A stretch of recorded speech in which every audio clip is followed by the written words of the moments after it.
Hello and welcome everyone. मैं हूं CM Dhanraj और आप देख रहे हैं हमारा चैनल प्रज्ञान कॉमर्स। तो कैसे आप सब लोग तो आप लोग बहुत बढ़िया होंगे, मैं भी यहाँ पर बहुत बढ़िया हूँ।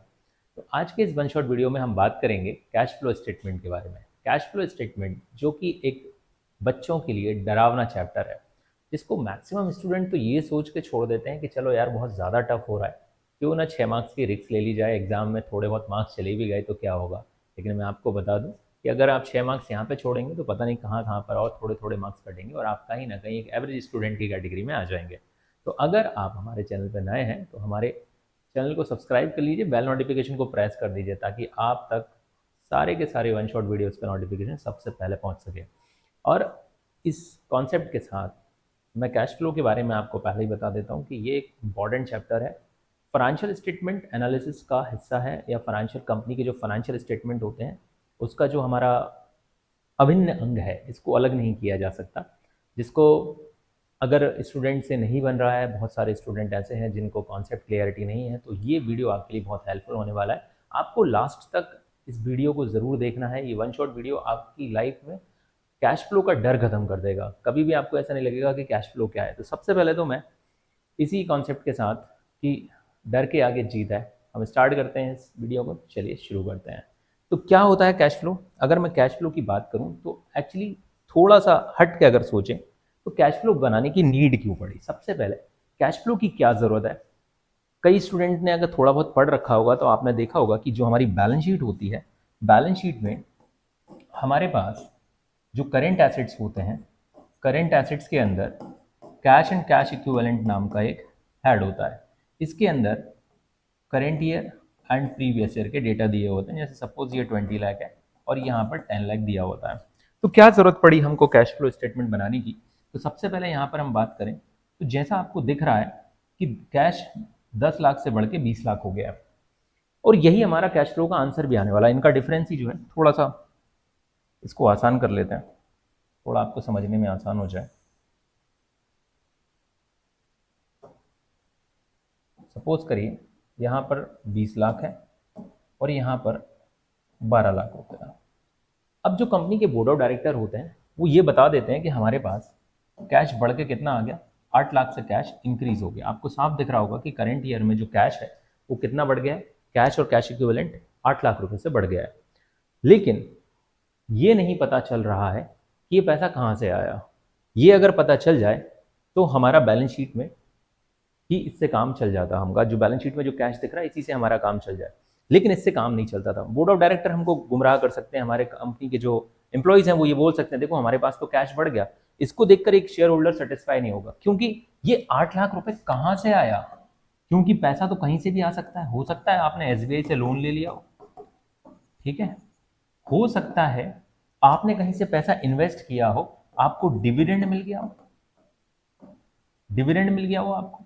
हो सकता है कि आपने खुद अर्न कर लिया हो, कुछ भी हो सकता है। बट कहाँ से ये पैसा आया ये हमको नहीं पता चलता है। जब ये चीज़ पता नहीं चलती है तो इसी समस्या का समाधान है कैश फ्लो स्टेटमेंट। आपके जो कैश एंड कैश इक्विवेलेंट में जो चेंजेस आ रहे हैं, 8 लाख रुपए जो कैश पड़ रहा है वो कहाँ से आया, इन चीज़ को बताने के लिए, इस चीज़ के पीछे का राज बताने के लिए हमको कैश फ्लो स्टेटमेंट को हमारे फाइनेंशियल स्टेटमेंट में इंट्रोड्यूस किया गया। तो कैश फ्लो स्टेटमेंट का यूज़ क्या है? कैश एंड कैश इक्विवेलेंट में होने वाले जो चेंजेस हैं, ये कम भी हो सकता है, ज़रूरी नहीं कि ये बड़े हमेशा 12 से 20 हो, ये 20 से 12 भी हो सकता है। तो वो चेंजेस बताएगा कि हमने पैसा कहाँ से लाना है, बाय यूजिंग 3 एक्टिविटीज़। ठीक है, हम यहाँ पर 3 फिल्टर लगाने वाले हैं। ये 8 लाख रुपए कहाँ से आया इसकी बात होने वाली है। जैसे एग्जाम्पल के तौर पे ये 8 लाख रुपए आया, ये मैंने हो सकता है अर्न किया हो सकता है लोन लिया हो, और हो सकता है डिविडेंड मिला हो। तीनों बातें जरा हम ध्यान से देखते हैं। पहला केस, ऐसा भी तो हो सकता है कि 4 लाख आपने अर्न किया हो, 3 लाख का लोन ले लिया हो, 1 लाख आपको बाहर से कहीं से मिल गया हो। ऐसा भी तो हो सकता है कि आपने 4 लाख अर्न किए हो और 4 लाख का लोन लिया हो, बाहर से कुछ ना आया हो। ऐसा भी हो सकता है कि आपने 1 लाख रुपए अर्न किए हो, 4 लाख का लोन लिया हो और 3 लाख रुपए का डिविडेंड मिला हो। उल्टा एक और ये वर्स्ट केस हो सकता है कि आपकी जीरो अर्निंग है या -1 लाख रुपीज आपने अर्न किए हो, 5 लाख रुपए का आपने लोन ले लिया और 4 लाख रुपए आपको बाहर से मिल गए। तो आप देखो हर केस में आपका आंसर कितना आ रहा है, आपका टोटल कितना आ रहा है, आपका टोटल 8 लाख ही आ रहा है यहां पर। बट सबसे अच्छा केस अगर मुझे कुछ दिख रहा है तो मैं कह सकता हूँ ये शुरुआत के 2 केसेस, क्योंकि यहाँ पर आपकी अर्निंग जो है ना वो एटलीस्ट ठीक है। और एक केस ऐसा भी हो सकता है कि पूरा का पूरा 8 लाख हमने अर्न किया हो। तो इन्वेस्टर्स को, खासकर जो हमारे स्टेक होल्डर्स हैं, शेयर होल्डर्स हैं, जो हमसे जुड़े हुए हैं, उन लोगों को, हमको, हमारे जो फाइनेंशियल स्टेटमेंट के यूजर्स हैं, उनको ये पता चलना बहुत जरूरी है कि पैसा आया कहाँ से, 8 लाख रुपए आया कहाँ से। इस प्रॉब्लम का सॉल्यूशन कहाँ पे मिलेगा आपको? इस प्रॉब्लम का सॉल्यूशन मिलेगा कैश फ्लो स्टेटमेंट में। कैश फ्लो स्टेटमेंट ये बताता है कि जो आपके पास कैश एंड कैश इक्विवेलेंट में चेंजेस आया है उन 3 एक्टिविटीज में, यानी कि अर्न करने को बोलते हैं, जो आपने मेहनत करके कमाया है उसे बोलते हैं ऑपरेटिंग, जो आपने लोन लिया है इसको कहते हैं फाइनेंसिंग, और जो आपको बाहर से कुछ पैसा मिल रहा है, जो आपने इन्वेस्ट कर रखा है, वहां से अगर कुछ मिल रहा है तो ये है आपका इन्वेस्टिंग। तो ये 3 एक्टिविटीज हैं। इन 3 एक्टिविटीज से आपको पता चलता है कि पैसा आया कहां से। तो ये सब हम इस चैप्टर में डिस्कस करने वाले हैं। तो सबसे पहले मैं बात करूं तो कैश फ्लो स्टेटमेंट क्या होता है? Cash flow statement is a financial statement which shows the inflow and outflow of cash and cash equivalent from various activities, operating activity, investing activity, financing activities of an enterprise on accounting and during accounting period। एक साल के अंदर इन 3 activities में से कितना पैसा आया, यानी हमारे कैश के नीचे देयर आर 3 फिल्टर्स, जिसमें पहला फिल्टर ऑपरेटिंग है, फिर अगर कुछ और है तो फाइनेंसिंग है, इन्वेस्टिंग है, वगैरह वगैरह। कैश फ्लो का मतलब क्या होता है? कैश का मतलब है कैश एंड कैश इक्विवेलेंट में होने वाले चेंजेस के बारे में, इंप्लाइज मूवमेंट ऑफ कैश। यहां पर movement of cash and cash equivalent in, out और due to the some non cash item. ठीक है, ये हमको सबको देखना है। नॉन कैश आइटम्स क्या होते हैं? Non cash items are the items other than cash and cash equivalents like machinery. Non cash item का यहाँ पर मतलब है, जैसे जरूरी नहीं सिर्फ कैश की वजह से ही पैसा कैश में आए, कुछ भी हो सकता है, हमने मशीनरी को सेल किया, बाय किया, उसकी वजह से भी तो कैश में मूवमेंट होगा। तो लाइक मशीनरी है, शेयर्स कैपिटल है, वगैरह वगैरह, ये सब हम यहाँ पर चेक करने वाले हैं। तो चलिए आगे बढ़ते हैं। कैश एंड कैश इक्विवेलेंट क्या होता है? वेरी इंपॉर्टेंट टॉपिक कि भैया कैश एंड कैश इक्विवेलेंट क्या होता है? कैश तो सुना है सर, कैश इन हैंड हो गया, कैश एट बैंक हो गया, चेक इन हैंड या ड्राफ्ट इन हैंड हो गया, बट इक्विवेलेंट क्या होता है? इक्विवेलेंट का मतलब होता है जो कैश तो नहीं है बट कैश के बराबर है, और अगर हमको जरूरत पड़ी तो उसे हम बहुत जल्दी या कुछ दिन के अंदर हम किस में कन्वर्ट कर सकते हैं? इजीली कैश के अंदर कन्वर्ट कर सकते हैं। तो कैश एंड कैश इक्विवेलेंट में cash in hand, cash at bank, current investment, marketable securities, cheque, इन 3 चीजों को तो मैं कैश में रख लेता हूं, cash in hand, cash at bank and cheque in hand, cheque या draft in hand. Current investment and marketable securities, देखो करंट इन्वेस्टमेंट एक्चुअली अगर हम सीबीएसई के हिसाब से बात करें, एनसीईआरटी के हिसाब से बात करें, तो करंट इन्वेस्टमेंट को इन्होंने क्या माना होता है? कहीं ना कहीं आपका कैश इक्विवेलेंट माना होता है, बट जब हम आईएससी की बात करते हैं तो वहां पर ओनली मार्केटेबल सिक्योरिटीज को कैश इक्विवेलेंट माना होता है, करंट इन्वेस्टमेंट को नहीं माना होता, क्योंकि करंट इन्वेस्टमेंट वो इन्वेस्टमेंट होता है जो हमारे 1 साल के अंदर अंदर कैश में कन्वर्ट हो जाए, जबकि कैश इक्विवेलेंट की डेफिनेशन थोड़ी सी अलग होती है, जो जल्दी से कैश में कन्वर्ट हो जाए। सो मे बी मार्केटेबल सिक्योरिटीज जो हमारे डीमेट अकाउंट पर रखी, ये डीमेट अकाउंट कहाँ होता है? जहां पर हम शेयर सिक्योरिटीज को खरीदते बेचते हैं। ब्रोकर का जो हमें दिया है वो एक अकाउंट होता है जिसको हम डीमेट अकाउंट, डीमेटलाइज अकाउंट बोलते हैं, जहां पर शेयर खरीदे और बेचे जाते हैं। तो उसमें अगर कोई सिक्योरिटीज रखी है तो उसको मार्केटेबल सिक्योरिटीज की कैटेगरी में रखते हैं। तो ये कैश इक्विवेलेंट के 5 कंपोनेंट हैं। अगर आप सीबीएसई और एमपी बोर्ड के स्टूडेंट हैं तो ये आपके काम का है, बाकी आईसीएसई में ये वाला टॉपिक नहीं है।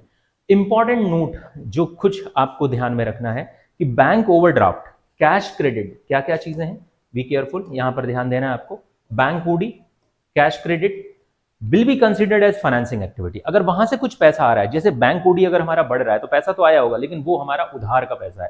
कैश क्रेडिट अगर दिया है तो वो भी उधार का पैसा है, तो वो फाइनेंसिंग एक्टिविटी का हिस्सा होगा, उसे कभी भी आप कैश इक्विवेलेंट में नहीं रखेंगे। तो चलिए, ऑब्जेक्टिव ऑफ कैश फ्लो, यहां तक मैंने आपको बताया कि कैश फ्लो कहीं ना कहीं किन चीजों के बारे में है? कैश एंड कैश इक्विवेलेंट में होने वाले चेंजेस को दिखाता है through the 3 activities, operating, financing and investing. Objective हम क्यों बनाते हैं?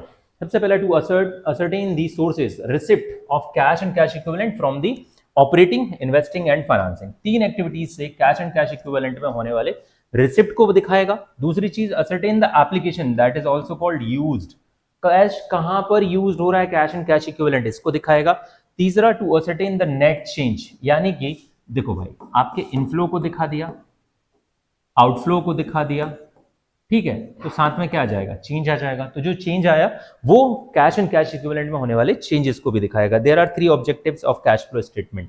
फिर है इंपॉर्टेंस और uses of cash flow statement. क्या जरूरत थी कैश फ्लो स्टेटमेंट को हमारे फाइनेंशियल स्टेटमेंट में इंट्रोड्यूस करने की, उसका कुछ इंपॉर्टेंस है। Useful for short term financial planning, short term financial planning के लिए कहां से पैसा आएगा, कहां पे जाएगा।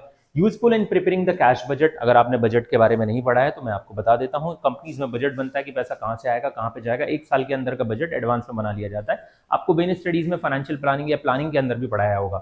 तो क्वांटिटिव बजट कहते हैं इसको, कहीं ना कहीं क्वांटिटी में दिखाया जाएगा, नॉट इन क्वालिटेटिव टर्म्स, यानी कि यहाँ पर पैसे के बारे में होगा। Comparison with the cash budget, हम इससे कंपेयर कर सकते हैं कि हमने जो बजट बनाया था उसके अकॉर्डिंग कितना पैसा आएगा या जाएगा। दूसरा, study of the trend of cash receipt and payment, ये ट्रेंड को भी दिखाता है कि हमारे पास पिछले सालों में कैश कहां से आ रहा है और कहां पे जा रहा है, सो दैट हम अकॉर्डिंगली प्लानिंग कर सके। Helpful in ascertaining the cash flow from the various activities separately, separately बताएगा कि ऑपरेटिंग से कितना कैश आ रहा जा रहा है, फाइनेंसिंग से कितना आ रहा जा रहा है, या इन्वेस्टिंग से कितना आ रहा है या जा रहा है। Test for the manager decisions, test for the manager decision, जैसे मैंने थोड़ी देर पहले बताया था कि अगर आप ये सिर्फ बता देते हो हमको कि भैया हमारे पास कैश एंड कैश इक्विवेलेंट में जो चेंज आया वो 8 लाख का है, यानी कि 8 लाख का पॉजिटिव चेंज है, इससे काम नहीं चलेगा।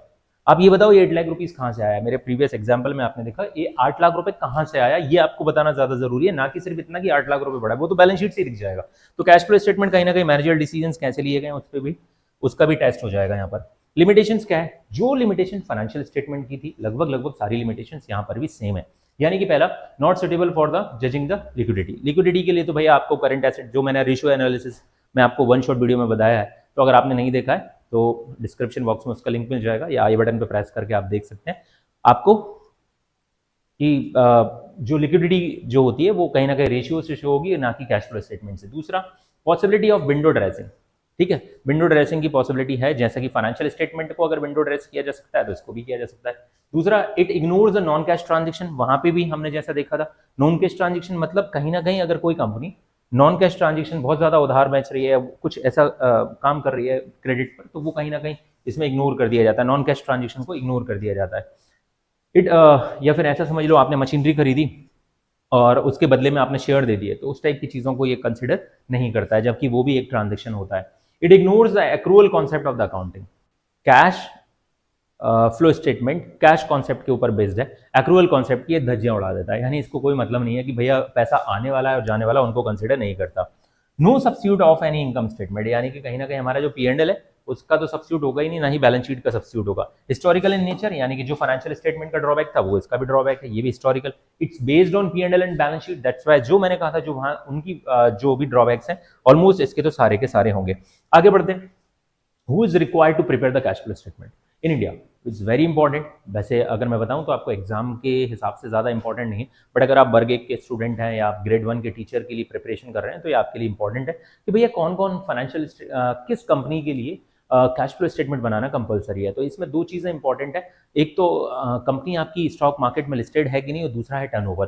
तो सबसे पहली चीज़ तो अगर मैं बात करूं स्टॉक मार्केट की, तो कोई भी कंपनी जो स्टॉक मार्केट में लिस्टेड है या लिस्ट होने की तैयारी कर रही है उनके लिए कैश फ्लो स्टेटमेंट बनाना जरूरी है। दूसरा, सारे के सारे जितने भी ऑर्गेनाइजेशन है जिनका turnover, all other commercial industries and business enterprise whose turnover for the accounting period exceed ₹50 crore, 50 crore से ज्यादा का अगर आपका टर्नओवर है तो आपको कैश फ्लो स्टेटमेंट बनाना पड़ेगा। यानी दो लोगों को कैश फ्लो बनाना कंपलसरी है, जो स्टॉक मार्केट में लिस्ट है या लिस्ट होने की तैयारी कर रहे हैं, दूसरा जिनका टर्नओवर 50 करोड़ से ज्यादा है। चलिए आगे बढ़ते हैं, cash flow from operating activity.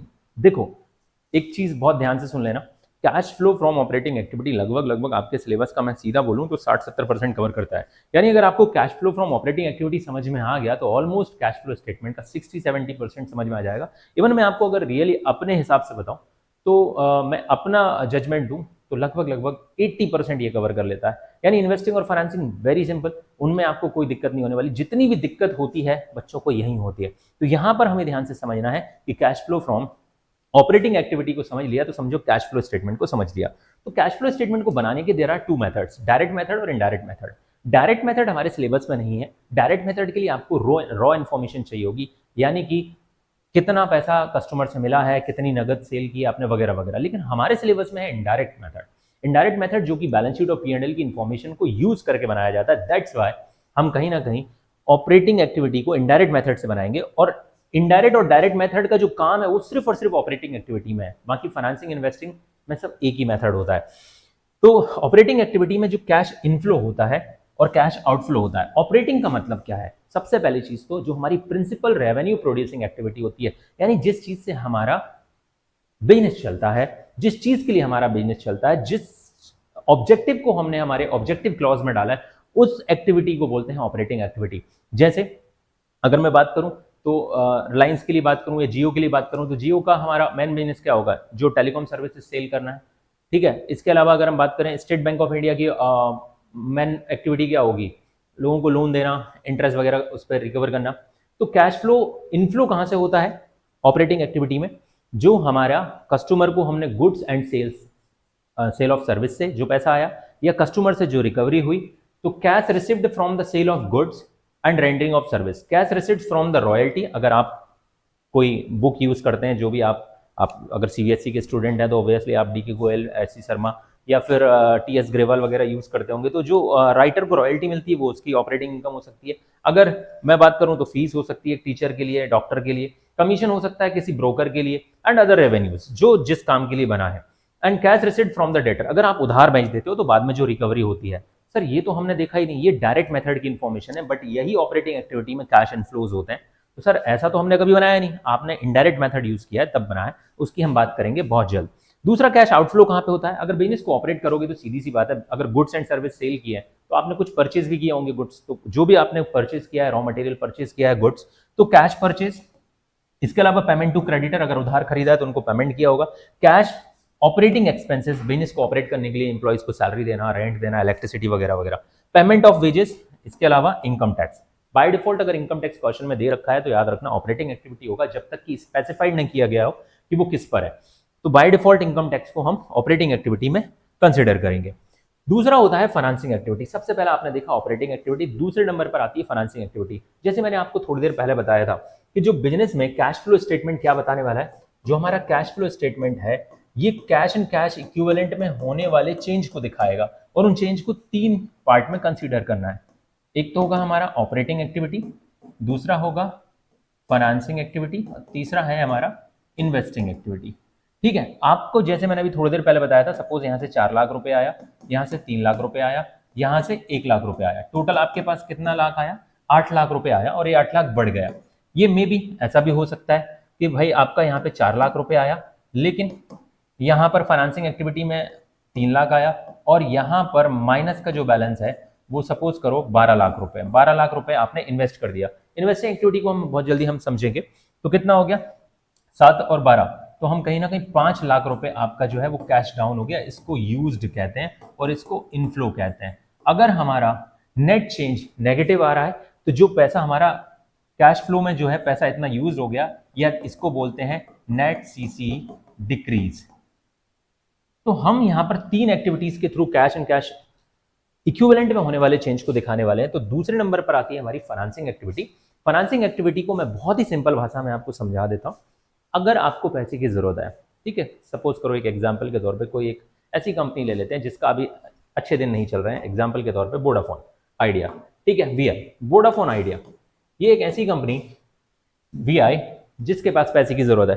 तो ये पहले मार्केट में पैसा उधार मांगने जाएगी। अच्छे दिन में तो कोई पैसा उधार नहीं मांगता, खराब दिन जब चल रहे होते हैं कहीं ना कहीं, या फाइनेंशियल क्राइसिस चल रहे होते हैं, तो हमें फाइनेंसिंग एक्टिविटी का यूज करना होता है। तो सबसे पहले ये क्या क्या कर सकती है, issue of shares in cash, market में शेयर इशू करने से जो हमारा इशू करने से पैसा, इसमें पैसा आता है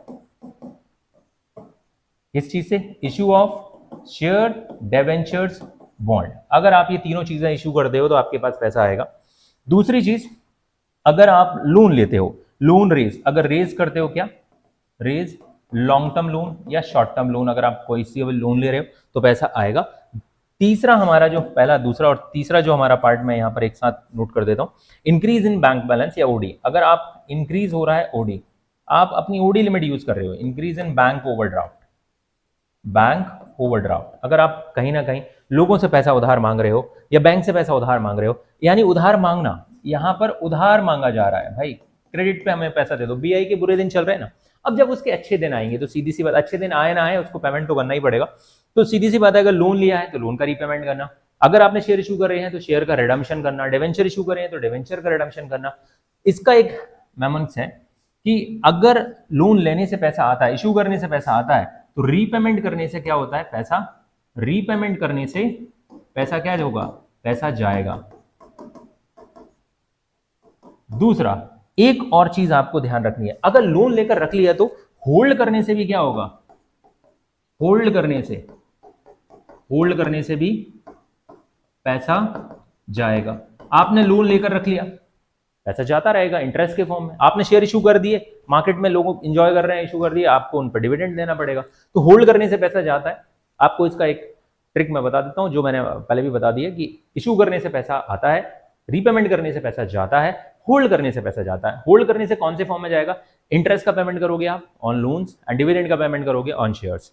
ठीक है, तो देखिए, payment of loans, redemption of preference shares, redemption of debentures, buyback of equity share. Equity share के साथ बायबैक बड़ी यूज होता है, जैसे अभी रिसेंटली मैंने सुना था कि पेटीएम ने अपने शेयर बायबैक किए। खुद के शेयर बायबैक करना मार्केट से, तो बायबैक करने का मतलब है लोगों को पैसा दे देना और उनसे शेयर वापस ले लेना। इसके अलावा पेमेंट ऑफ डिविडेंड, मैंने ये दो चीजें किसके लिए हैं, होल्ड करने के लिए हैं। अगर आपने शेयर एंड डिवेंचर्स मार्केट में इशू करके रख दिए हो और आप उसका पैसा यूज कर रहे हो, तो जब तक आप यूज करोगे तब तक आपको डिविडेंड देते रहना पड़ेगा और इंटरेस्ट देते रहना पड़ेगा। अगर आपने लोन लेकर रख लिया तब भी आपको इंटरेस्ट देते रहना पड़ेगा।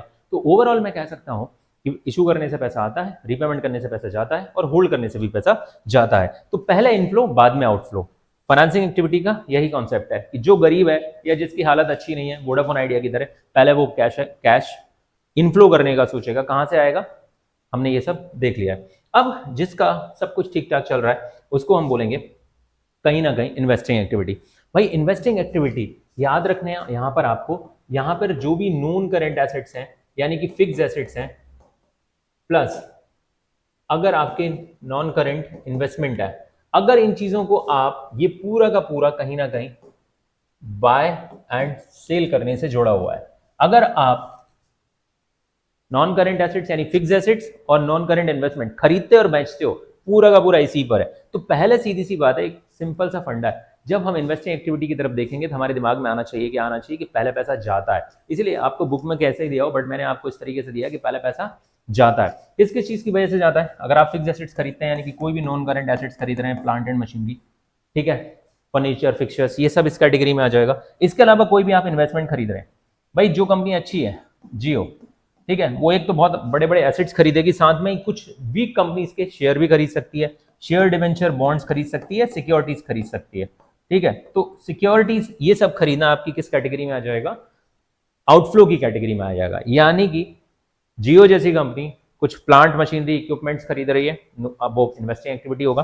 साथ ही साथ अगर कोई वो इन्वेस्टमेंट खरीद रही है, परचेज कर रही है सिक्योरिटीज, तो वो भी क्या होगा, शेयर डिवेंचर बॉन्ड्स की कैटेगरी में। अगर वो कुछ भी खरीद रही है तो वो आपके लिए, या लोगों को long term loans and advances दे रही है, तो वो भी आउटफ्लो की कैटेगरी में आएगा। अब इसका भी मेमोनिक्स थोड़ा सा याद रखना है आपको कि भाई खरीदने से पैसा, बाय करने से पैसा जाता है, नेगेटिव आउटफ्लो होता है।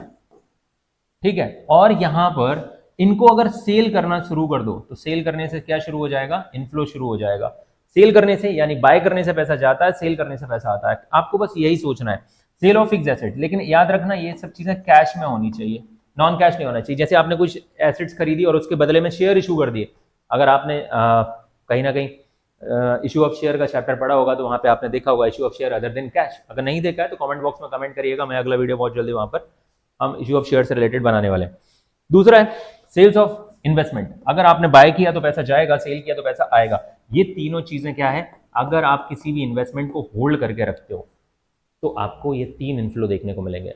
फाइनेंसिंग एक्टिविटी में मैंने क्या बताया था, अगर लोन को होल्ड करके रखते हो तो पैसा जाता है और इन्वेस्टमेंट को होल्ड करके रखोगे तो पैसा आएगा। किस फॉर्म में आएगा, अगर आपने शेयर डिवेंचर बॉन्ड खरीद रखे हैं तो या तो आपको इंटरेस्ट मिल सकता है, डिवेंचर खरीद रखे हैं तो, शेयर खरीद रखे हैं तो आपको क्या मिल सकता है, डिविडेंड मिल सकता है। और आपने कोई अगर इमूवेबल प्रॉपर्टी खरीद रखी है और उसको आपने लेट आउट कर दिया है तो वहां से रेंट की इनकम भी रिसीव हो सकती है। तो आपकी 5 इनकम्स हैं। यानी इन्वेस्टिंग एक्टिविटी बहुत सिंपल है, मैं आपको बार बार बोलूंगा, खरीदने से पैसा जाएगा, बेचने से पैसा आएगा और होल्ड करने से भी आएगा। फाइनेंसिंग एक्टिविटी भी बहुत सिंपल है, इशू करने से पैसा आएगा, बेचने से, रिडम्पशन करने से या रीपेमेंट करने से पैसा जाएगा और होल्ड करने से भी पैसा जाएगा। ये आपकी फाइनेंसिंग एक्टिविटी हो गई।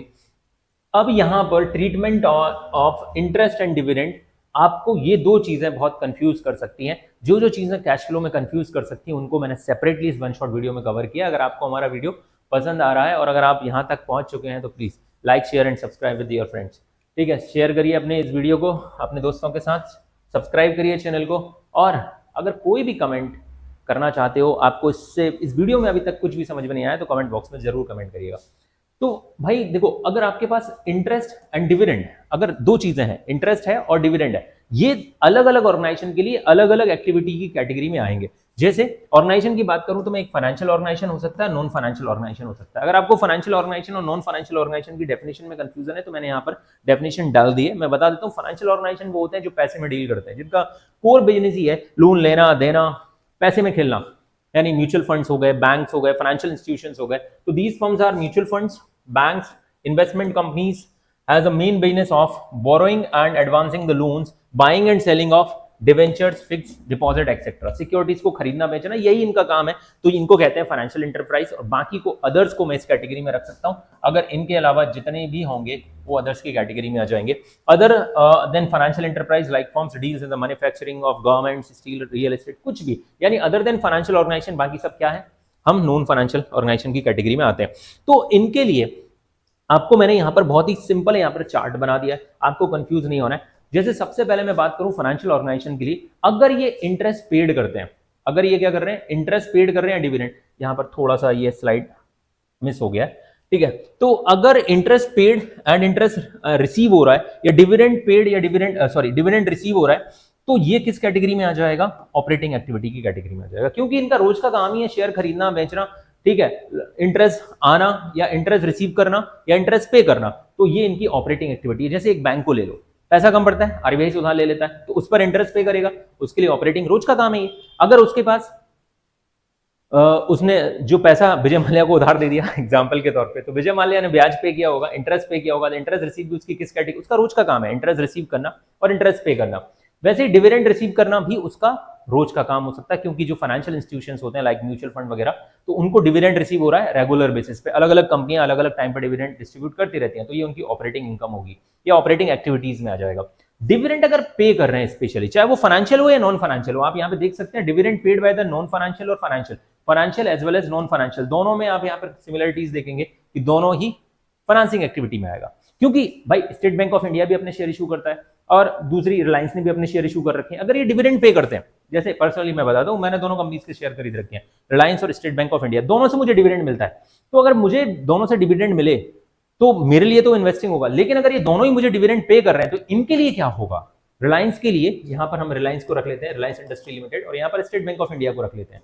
तो state bank of India dividend pay करे या रिलायंस डिविडेंड पे करे, दोनों के लिए क्या है, फाइनेंसिंग एक्टिविटी, क्योंकि शेयर इशू करने से पैसा आता है, और ये मैंने आपको कहां बताया, फाइनेंसिंग एक्टिविटी से, और होल्ड करने से पैसा जाता है। तो भाई सीधी सी बात है, एसबीआई अगर शेयर इशू करेगा तब भी फाइनेंसिंग एक्टिविटी होगी, और रिलायंस इशू करेगा तब भी डिविडेंड जो पे करेगा वो फाइनेंसिंग एक्टिविटी होगी।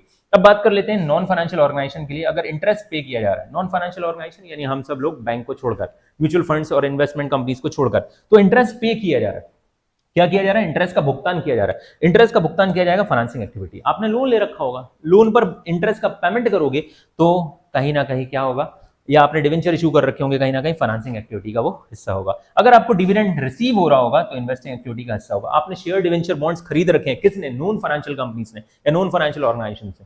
तो नॉन फाइनेंशियल ऑर्गेनाइजेशन के लिए अगर डिविडेंड रिसीव हो रहा है तो वो किस कैटेगरी में आएगा, इन्वेस्टिंग एक्टिविटी की कैटेगरी में आएगा। Is it clear? अगर आपको ये चार्ट देखकर कंप्लीट अगर अच्छा लगा हो, समझ में आ गया हो, तो वीडियो को लाइक करते चलिएगा। ठीक है, ये मैंने आपको एक्सप्लेन कर दिया कि फाइनेंशियल और नॉन फाइनेंशियल ऑर्गेनाइजेशन क्या होता है। यहाँ पर एक प्रॉब्लम भी दी है ताकि आपकी अंडरस्टैंडिंग फिट बैठ जाए, चीजों को समझने में आसानी हो जाए।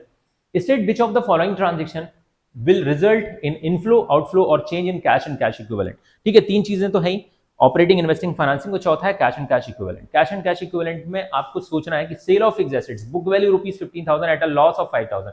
आपने यहां पर क्या किया, यहां पर सेल किया है एसेट्स को, इसकी वजह से आपके पास 15,000 रुपीज की एसेट्स को बुक वैल्यू, तो हमारे पास 10,000 रुपीज यहां पर क्या होगा, इनफ्लो होगा।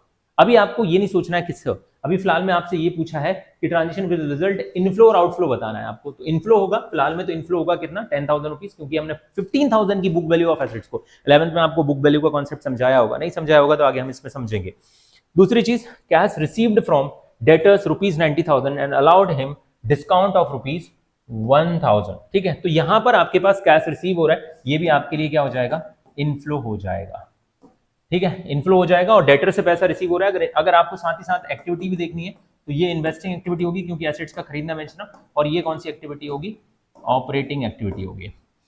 तीसरा, शेयर इशू फॉर कैश, आपने यहाँ पे शेयर इशू किए, इसमें भी आपके पास क्या होगा, पैसा आएगा, इनफ्लो, लेकिन ये कौन सी एक्टिविटी होगी, फाइनेंसिंग एक्टिविटी होगी, क्योंकि शेयर का इशू करना हमेशा फाइनेंसिंग, इशू करने से पैसा आता है, रिडीम करने से जाता है। मैंने आपको मेमोस बता रखे हैं। Issue off fully paid bonus share, भैया फुल्ली पेड बोनस शेयर में कुछ नहीं होता, ठीक है, इसमें ना तो नो इनफ्लो और आउटफ्लो, इसमें नो इनफ्लो आउटफ्लो, कुछ भी नहीं हो रहा है इसमें, क्योंकि बोनस शेयर का मतलब क्या होता है, बोनस शेयर का मतलब होता है कुछ शेयर के बदले कुछ शेयर फ्री देना, जैसे 10 के बदले 1 शेयर फ्री देना, ये बोनस का रेशियो होता है, बोनस शेयर का रेशियो होता है, 10 शेयर के साथ 1 शेयर कंपनी फ्री में बांट रही है सबको, तो इसमें कोई भी कैश का इनफ्लो और आउटफ्लो नहीं होता है।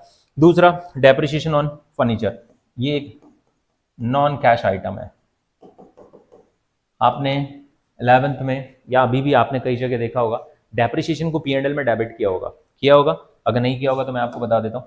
आपने जब पीएनएल बनाया होगा, प्रॉफिट एंड लॉस अकाउंट, तो पीएनएल अकाउंट में आपने एक चीज देखी होगी, यहां पर हम लिखते थे टू डेप्रिसिएशन, डेप्रिसिएशन की वजह से प्रॉफिट तो रिड्यूस होता है, बट क्या इसकी वजह से कुछ कैश हमारे पास से जाता है, बिल्कुल नहीं जाता, कैश उस दिन चला जाता है जिस दिन हमने एसेट्स को बाय किया है। ध्यान से सुनते जाइएगा, एक एक चीज इंपॉर्टेंट है यहाँ पर, ठीक है। आगे बढ़ते हैं अगली प्रॉब्लम की ओर। अगला प्रॉब्लम है, state which of the following transaction will result inflow और आउटफ्लो और चेंज इन कैश और cash equivalent. Purchase of patent, बताइए इससे पैसा जाएगा कि नहीं जाएगा, बिल्कुल जाएगा, इसकी वजह से पैसा जाएगा, आउटफ्लो। और कौन सी एक्टिविटी होगी, इन्वेस्टिंग, क्योंकि अगर हम कोई भी एसेट्स खरीद रहे हैं, वो चाहे टेंजिबल नेचर की हो, इंटेंजिबल नेचर की हो, तो वो हमारे लिए इन्वेस्टिंग एक्टिविटी का हिस्सा होगा, खरीदने में पैसा जाएगा। Issue of debenture for the purchase of machinery, ये एक नॉन कैश आइटम है, इसमें ना तो पैसा आएगा और ना ही पैसा जाएगा, क्योंकि हमने मशीनरी ले ली और डिवेंचर इशू कर दिए। इसमें कैश एंड कैश इक्विवेलेंट का कोई भी इनफ्लो आउटफ्लो नहीं होगा, ये है नो इनफ्लो और नो आउटफ्लो, इसमें ना तो हमारे पास पैसा आया है ना गया है। डिक्लेरेशन ऑफ फाइनल डिविडेंड, इसमें भी डिक्लेरेशन ऑफ फाइनल डिविडेंड, जब तक वो फाइनलाइज नहीं किया जाता, declared by the board of director, finalise in the AGM, annual general meeting में फाइनल होता है, फाइनल होने के बाद पे किया जाता है, तो इसमें भी नो आउटफ्लो, ठीक है, इसमें कोई आउटफ्लो नहीं होगा। Cash withdraw from the bank, इसमें भी कोई मूवमेंट नहीं होगा, ये कैश एंड कैश इक्विवेलेंट में, ये वैसी चीज है, पॉकेट से पैसा निकाल के बैंक अकाउंट में डाल दिया, अब मोबाइल में चेक कर रहे हो बैलेंस आया कि नहीं आया, तो इसमें कहीं ना कहीं कैश एंड कैश इक्विवेलेंट में कोई चेंज नहीं होने वाला, बस जगह चेंज हो गई है, तो इसमें देयर इज नो आउटफ्लो और इनफ्लो माना जाएगा। ये कैश एंड कैश इक्विवेलेंट से रिलेटेड आइटम है और इसमें कोई चेंज नहीं होगा, नो चेंज, ठीक है। बस फर्क इतना सा है कि आपने बैंक में पैसा डाल दिया, cash withdraw from bank, bank से पैसा निकाल लिया। Purchase of marketable securities of cash, ये भी कहीं ना कहीं कैश एंड कैश इक्विवेलेंट में नो चेंज, ठीक है, ना इनफ्लो ना आउटफ्लो। आपने मार्केटेबल सिक्योरिटीज क्या कर ली है, परचेज कर लिए, marketable securities cash and cash equivalent का हिस्सा होता है, ठीक है, आपके बैंक अकाउंट से पैसा कट गया और शेयर के फॉर्म में आपके डीमेट अकाउंट में दिख रहा है, तो इसमें भी कोई इनफ्लो और आउटफ्लो नहीं होगा, यही आपको बताना था, ठीक है। अब यहाँ पर cash flow from operating activity जैसा कि मैंने यहाँ पे फोटो लगाया, भाई ऑपरेशन चल रहा है, ऑपरेटिंग एक्टिविटी आपको समझ में आनी चाहिए कि जो हमारा काम है, कोर प्रोसेस है हमारी, जिस काम से हमारा बिजनेस चलता है, जिस काम के लिए हमने अपना बिजनेस बनाया था, उसी को ऑपरेटिंग एक्टिविटी में कंसिडर किया जाता है। तो calculation of cash flow from operating activity most important, मैं इससे ज्यादा इंपॉर्टेंट आपको कुछ नहीं बता सकता कि इससे ज्यादा इंपॉर्टेंट कुछ है कि नहीं। 80% अगर किसी इंसान को, किसी भी स्टूडेंट को अगर कैश फ्लो स्टेटमेंट अच्छे से समझना है, तो मेरे भाई ऑपरेटिंग एक्टिविटी को ध्यान से समझ लो, क्योंकि अकेली ऑपरेटिंग एक्टिविटी आपका लगभग 80% टाइम कंज्यूम करेगी, अब बाकी रिमेनिंग हमारी जो इन्वेस्टिंग और फाइनेंसिंग है, बस 20% टाइम में वो कवर हो जाती है। तो ऑपरेटिंग एक्टिविटी को करने के लिए देयर आर 5 स्टेप्स। यहां पर हमने 5 स्टेप्स में क्यों बांटा है, क्योंकि कैश फ्लो स्टेटमेंट एक बार में तो आपको ऐसा मैं पूरा फॉर्मेट बना दूं तो नहीं समझ में आएगा, आपको स्टेप बाय स्टेप चीजों को सीखना पड़ेगा, और जैसे जैसे स्टेप बाय एक स्टेप को आपने अगर याद रख लिया, इन ऑपरेटिंग एक्टिविटीज में अगर आपने 5 की 5 स्टेप याद रख लिया, जिसमें से 1, 2, 3 ये 3 स्टेप बहुत इंपॉर्टेंट है, अगर इन तीनों को याद रख लिया तो कैश फ्लो स्टेटमेंट का आधा डर तो आपका खत्म ही हो जाएगा। तो सबसे पहले हम डिटरमाइन करेंगे, determine the net profit before tax and extra ordinary item, tax and extra ordinary item, यानी पहली स्टेप में हम क्या निकालेंगे, जो हमारा नेट प्रॉफिट है वो बिफोर टैक्स और उसमें जो एक्स्ट्राऑर्डिनरी आइटम के एडजस्टमेंट करने पड़ेंगे। दूसरी स्टेप होगी adjustment for non cash and non operating items, incomes या नॉन ऑपरेटिंग आइटम्स। तीसरा होगा changes in current assets and current liability यानी वर्किंग कैपिटल चेंज को दिखाएंगे। चौथे स्टेप में हम कैलकुलेट करेंगे, calculate the cash flow from operating activities before extraordinary item. और पांचवा, इनमें कुछ खास नहीं है, बस एक एक आइटम्स आएंगे, यानी कि फर्स्ट सेकंड थर्ड, ये तीन एक्टिविटीज, तीन स्टेप्स को आपको अच्छे से समझना। चलिए वन बाय वन हम स्टार्ट करते हैं। तो सबसे पहले स्टेप वन में हमको कैलकुलेट करना है, क्या कैलकुलेट करना है? Calculate net profit before tax and extra ordinary item. Sir ये एक्स्ट्रा ऑर्डिनरी आइटम क्या होते हैं? एक्स्ट्रा ऑर्डिनरी आइटम वो होते हैं जो ऑर्डिनरी कोर्स ऑफ बिजनेस में तो हो ही नहीं सकते। जैसे ऑर्डिनरी कोर्स ऑफ बिजनेस में क्या रोज आग लग जाती है बिजनेस में? नहीं। क्या रोज अर्थक्वेक आ जाता है? बिल्कुल नहीं। क्या रोज चोरी हो जाती है या ऐसी कुछ चीजें जो ऑर्डिनरी कोर्स ऑफ बिजनेस में नहीं होती? अर्थक्वेक हो गया, loss by fire, loss by theft, तो ये सब कैटेगरी में आ जाता है। तो इनसे होने वाले लॉस प्लस इनसे होने वाले इनकम्स, क्या आपको रोज रोज डोनेशन मिलता है, गवर्नमेंट से कोई ग्रांट मिलती है, कंपनसेशन मिलता है या इंश्योरेंस कंपनी से क्लेम मिलता है? नहीं, ये कभी कभी होते हैं। तो यही एक्स्ट्रा ऑर्डिनरी आइटम है। ऑर्डिनरी कोर्स ऑफ बिजनेस में तो यही सब होता है, रेंट देना, सैलरी देना, वेजेस देना, इलेक्ट्रिसिटी बिल का पेमेंट करना, क्लीनिंग एक्सपेंसेस देना, एम्प्लॉइज को सैलरी या वेजेस देना, ये सब हमारे ऑर्डिनरी कोर्स ऑफ बिजनेस में चलते रहते हैं। तो अगर आपने यहाँ पर पहली हेडिंग देख ली है कि calculation of net profit before extra ordinary item और टैक्स, तो सबसे पहले इसके दो जगह से आप अपना क्वेश्चन को स्टार्ट कर सकते हो। तो सबसे पहला है इफ स्टार्टिंग पॉइंट क्या होगा? Profit as per the statement of P and L. अगर आपके पास profit as per statement of P and L दे रखा है तो आपके लिए चार इंपॉर्टेंट एडजस्टमेंट याद रखने पड़ेंगे।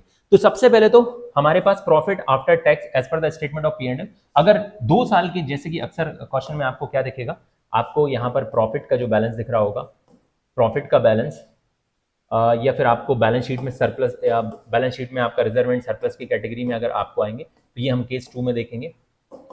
अभी हम देख रहे हैं अगर प्रॉफिट सिर्फ प्रॉफिट दिख रहा है, अगर प्रॉफिट दिख रहा है तो यहाँ पे 2 साल का, करंट ईयर और प्रीवियस ईयर, 2 साल का प्रॉफिट यहाँ पे आपको दिख रहा होगा। सपोज ये 20 लाख दिख रहा है और ये आपका दिख रहा है 15 लाख। तो आपको क्या कर लेना है, इन दोनों में से डिफरेंस निकाल लेना है, प्रॉफिट निकल आएगा, प्रॉफिट ऑफ द ईयर। अगर प्रॉफिट क्वेश्चन में दे ही रखा है तो वो प्रॉफिट आपको मिल जाएगा। तो प्रॉफिट आफ्टर टैक्स आपके पास क्वेश्चन में दे रखा होगा, सपोज करिए यहाँ पर आपको मिल गया 5 लाख का आपको प्रॉफिट मिल गया। अब इसमें आपको 4 एडजस्टमेंट करने हैं। प्रोविजन फॉर इनकम टैक्स, आपने जो भी income tax P and L में डेबिट किया होगा। अच्छा, प्रोविजन फॉर इनकम टैक्स के बारे में भी मैं आपको अभी थोड़ी देर में आपको समझाने वाला हूँ। फिलहाल में ये समझ लीजिए कि जो भी इनकम टैक्स का प्रोविजन आपने पी एंड एल में डेबिट किया होगा उसको प्लस कर दीजिए यहाँ पर। दूसरा, अगर कोई भी एक्स्ट्रा ऑर्डिनरी आइटम जो पी एंड एल में डेबिट हो चुका है उसको आप यहां पर प्लस कर दीजिए, यानी कि लॉस बाय फायर है, लॉस बाय थेफ्ट है, लॉस बाय अर्थक्वेक या फ्लड है, तो वो आपने यहां पर प्लस कर दिया। इसके अलावा कुछ उनकी वजह से, एक्स्ट्रा ऑर्डिनरी लॉसेस की वजह से कुछ हमको बेनिफिट भी मिल जाते हैं, जैसे इंश्योरेंस कंपनी से क्लेम मिल जाता है, गवर्नमेंट से कोई कंपनसेशन या ग्रांट मिल जाती है, तो उसको हम क्या कर देंगे यहाँ पर माइनस। साथ ही साथ जब हम टैक्स पे करते हैं तो टैक्स पे करने के बाद अगर हम लोग आईटीआर फाइल करते हैं, रिटर्न फाइल करते हैं, तो रिटर्न फाइल करने के बाद अगर हमने ज्यादा टैक्स पे कर दिया होता है तो गवर्नमेंट हमको रिफंड कर देती है टैक्स, तो वो कहलाएगा क्या? Refund of tax. ये आपके पास अगर आया है तो ये आप माइनस कर दीजिए, यानी 2 आइटम माइनस और 2 आइटम को प्लस करने के बाद आप कहां पहुंच जाएंगे? Net profit before tax and extra ordinary item. If starting point profit given है क्वेश्चन में तब। अब दूसरा केस, अगर आप सरप्लस पे पहुंच चुके हैं, तो जिन लोगों को सरप्लस, यानी दूसरा हमारा जो टॉपिक होगा वो होगा if starting point is surplus. पहले तो मैं सरप्लस की कहानी आपको बता देता हूं, सभी को जिनको ये सरप्लस की कहानी नहीं पता है तो सरप्लस की कहानी जरूर समझ लीजिएगा। सरप्लस क्या होता है? जो हमारा प्रॉफिट आफ्टर टैक्स आता है, या इसको अर्निंग आफ्टर टैक्स भी बोलते हैं। अर्निंग आफ्टर टैक्स में से 3 केसेस हो सकते हैं, 3 चीजें होती हैं। सबसे पहले प्रॉफिट का एप्रोप्रिएशन, भाई हमारे पास सफिशिएंट प्रॉफिट हुआ है तो हमने क्या कर दिया, कुछ हमने डिविडेंड बांट दिया। एग्जांपल के तौर पे 50 लाख रुपए हमने क्या, हमारा प्रॉफिट था, प्रॉफिट आफ्टर टैक्स, टैक्स देने के बाद हमारे पास प्रॉफिट कितना बचा? 50 लाख। 50 लाख में से सपोज करो हमने 30 लाख रुपए का डिविडेंड बांट दिया। कुछ हमारे पास पैसा था तो हमने ट्रांसफर टू रिजर्व, हमने कुछ प्रॉफिट का कुछ हिस्सा कुछ रिजर्व में ट्रांसफर कर दिया है। कितना? जैसे एग्जांपल के तौर पे 15 लाख रुपए। अब हमारे पास जो लास्ट में जो हिस्सा बच जाता है इसको कहा जाता है सरप्लस। कितना बचेगा? 5 लाख। अगर आप सरप्लस की बात करो तो सरप्लस कितना बचा आपके पास? 5 लाख। अगर आपका स्टार्टिंग पॉइंट ही क्या है, अगर आपके पास क्वेश्चन में क्या दे रखा है? सरप्लस, तो समझ लेना कि सरप्लस में से ट्रांसफर टू रिजर्व हो चुका होगा, डिविडेंड जा चुका होगा। अब डिविडेंड की बात कर लेते हैं। There are 2 types of dividend. एक तो होता है इंटरिम डिविडेंड, इंटरिम डिविडेंड और एक होता है फाइनल डिविडेंड। एक होता है फाइनल डिविडेंड, एक होता है इंटरिम डिविडेंड। जब हम डिविडेंड डिस्ट्रीब्यूट करते हैं तो इंटरिम डिविडेंड की कहानी क्या होती है? Interim dividend declared and distribute with in the year होता है। यानी जो हमारा करंट ईयर होगा ना, जैसे हमारा सपोज एग्जांपल के तौर पे 1 अप्रैल 2024 को हमारा साल स्टार्ट हुआ और 31 मार्च 2025 को हमारा साल खत्म हो गया। इसी बीच में सपोज करो कंपनी ने 1 दिसंबर को डिविडेंड डिक्लेयर किया और 1 जनवरी से पहले पहले डिस्ट्रीब्यूट कर दिया। इसी टाइम के अंदर डिक्लेयर्ड एंड डिस्ट्रीब्यूट हो चुका है, इसको बोलते हैं interim dividend. Interim dividend with in the year declared and distribute हो चुका होता है। बट फाइनल डिविडेंड के साथ की कहानी थोड़ी सी अलग है। क्या फाइनल डिविडेंड के साथ कहानी क्या है? तो जरा फाइनल डिविडेंड को अच्छे से समझ लेते हैं। वैसे मैंने आगे इसके बारे में नोट्स कवर किए हैं, लेकिन फिर भी मैं आपको यहाँ पर बेहतर तरीके से समझाने की कोशिश कर रहा हूँ ताकि आप फाइनल डिविडेंड को लेकर कंफ्यूजन आपकी सब खत्म हो जाए। ठीक है, अब जरा ध्यान से सुनिएगा। ये सपोज करो ये है हमारा 2023-24, 2024-25 और 2025-26। ये हमारा करंट ईयर है, ये हमारा प्रीवियस ईयर है जो निकल चुका है, ये हमारा न्यू ईयर या नेक्स्ट ईयर है, सब्सिक्वेंट ईयर है।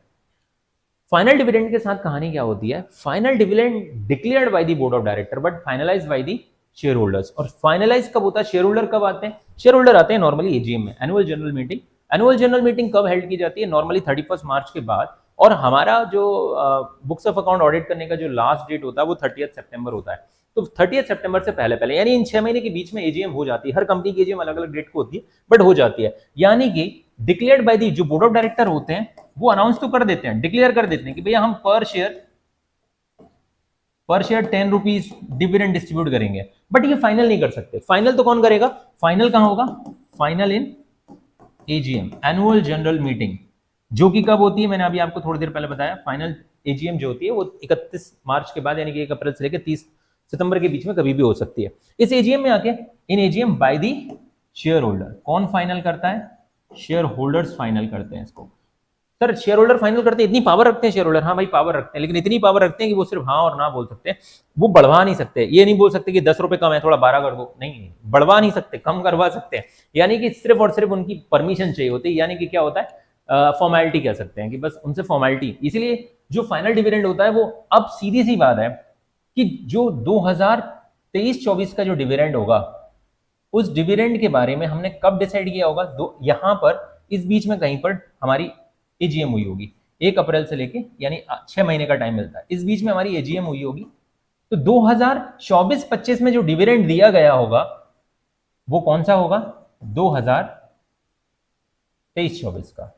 और जो यहां का डिविडेंड है कहां का? 2024-25 का, इसकी एजीएम कब होगी? यहां पर, यानी ये वाली एजीएम, यहां पर एजीएम कौन से साल की हो रही है? 2024-25 वाली एजीएम हो रही है। यानी करंट ईयर का डिविडेंड जो है वो कौन से ईयर में जाके पे किया जाएगा? नेक्स्ट ईयर में। तो आपको क्या याद रखना है कि पिछले साल का डिविडेंड इस साल पे करते हैं और इस साल का डिविडेंड अगले साल पे करते हैं। तो हमारे पास आउटफ्लो कौन सा होगा? पिछले साल का। तो जो हमने यहाँ पे डिविडेंड कंसिडर किया था, हमने यहां पर क्या कंसिडर किया था? सॉरी आगे बढ़ते हैं। हमने ये जहां पर जो डिविडेंड की बात की है, ये फाइनल डिविडेंड कौन सा वाला लेना है? प्रीवियस ईयर का पे करना है, पे करते हैं, ठीक है। और करंट ईयर का क्या होता है? करंट ईयर का इग्नोर करना है आपको। क्या कर देना है?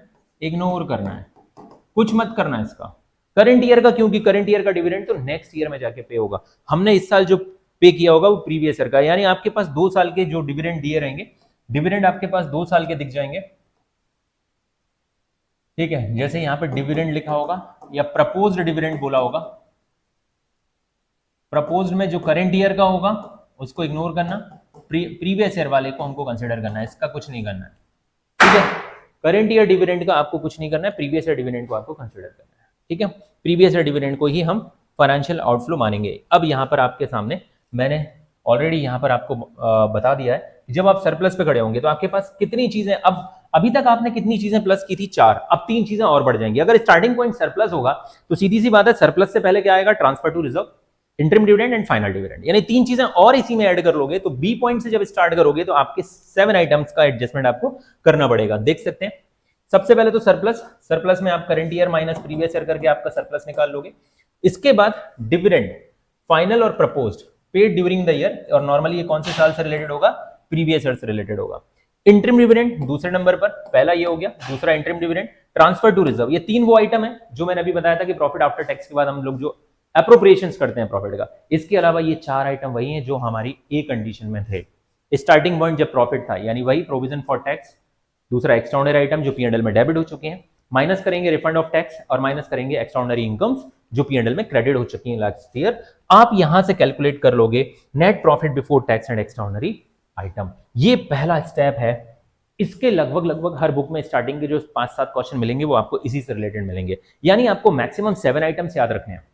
कितने आइटम्स याद रखने हैं? मैक्सिमम 7 आइटम्स याद रखने हैं कि ये मैक्सिमम एडजस्ट हो सकते हैं। इसका मैंने लॉजिक भी आपको बता दिया है कि भाई क्या हो सकता है, अगर आप प्रॉफिट आफ्टर टैक्स पर होते हो तो यहां पर प्लस 4 आइटम प्लस करके कहां पहुंच जाते हो, net profit before tax and extra ordinary item, 4 item. लेकिन जब आप यहां होते हो तो यहां से यहां पहुंचने के लिए आपको कितने आइटम्स एडजस्ट करने पड़ेंगे? 7 आइटम्स एडजस्ट करने पड़ेंगे। Is it clear? Hope so आपको ये कॉन्सेप्ट अच्छे से समझ में आ गया होगा। दिवाली आई नहीं है, बच्चे जो हैं पटाखे फोड़ने लगे हैं अभी से, ठीक है। सो आगे बढ़ते हैं। अब है treatment of provision for tax. अगर याद रखना, प्रोविजन फॉर टैक्स से रिलेटेड इंफॉर्मेशन आपको दी रहेगी।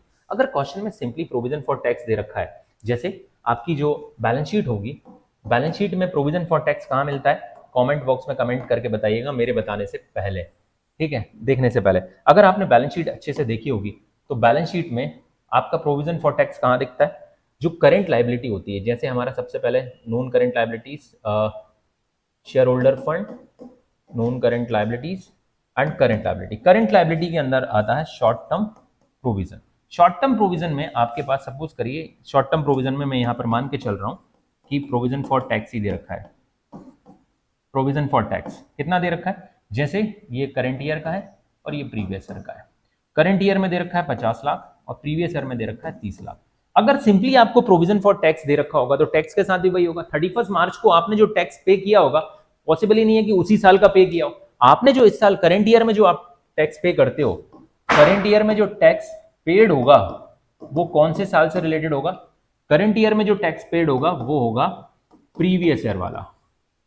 और ये जो करंट ईयर में जो प्रोविजन फॉर टैक्स दिख रहा है ये हमारा प्रोविजन है। हमने ये सोच के एक एस्टिमेशन बेसिस पर कि इतना टैक्स बनेगा, बट 31 मार्च को आपने टैक्स डिसाइड किया जरूर होगा बट पे नहीं किया होगा। तो 31 मार्च को जो टैक्स आप डिसाइड कर रहे हो वो सिर्फ यहां पे दिख रहा है। यानी जो 50 लाख का जो टैक्स है, अगर ये 2024 की बैलेंस शीट है और ये 2023 का है, ठीक है, ये 23-24 होगा, ये 24-25 होगा, ठीक है।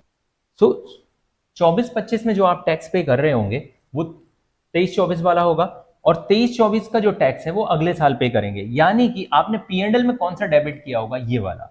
तो जब आप प्रोविजन फॉर टैक्स की बात करेंगे, जब सिंपली आपको प्रोविजन फॉर टैक्स दे रखा है तो करंट ईयर का क्या हो जाएगा? Calculation of net profit before tax and extraordinary item में ये वाला प्लस हो जाएगा। ये प्लस होगा इन net profit before tax and extraordinary item में, और ये माइनस होगा, ठीक है, ये माइनस होगा, ये आउटफ्लो होगा, आउटफ्लो इन करेंट ईयर। कौन सी एक्टिविटी में? ऑपरेटिंग एक्टिविटी में। क्वेश्चन में कुछ ना बोला हो तो मैंने बताया कि प्रोविजन फॉर टैक्स आप किससे रिलेटेड समझोगे? फाइनेंसिंग एक्टिविटी से। तो सिंपली अगर आपके पास प्रोविजन फॉर टैक्स दे रखा है तो क्या करना है? करंट ईयर वाले को प्लस करना है और प्रीवियस ईयर वाले को माइनस करना है as a outflow of cash in operating activity. तो ये रहा आपके पास यहां पर मैंने। अब इसके अलावा अगर एक भी चीज आपको एक्स्ट्रा मिल जाए प्रोविजन फॉर टैक्स से related, tax made during the year या tax paid during the year, तो आपको प्रोविजन फॉर टैक्स अकाउंट बनाना पड़ेगा।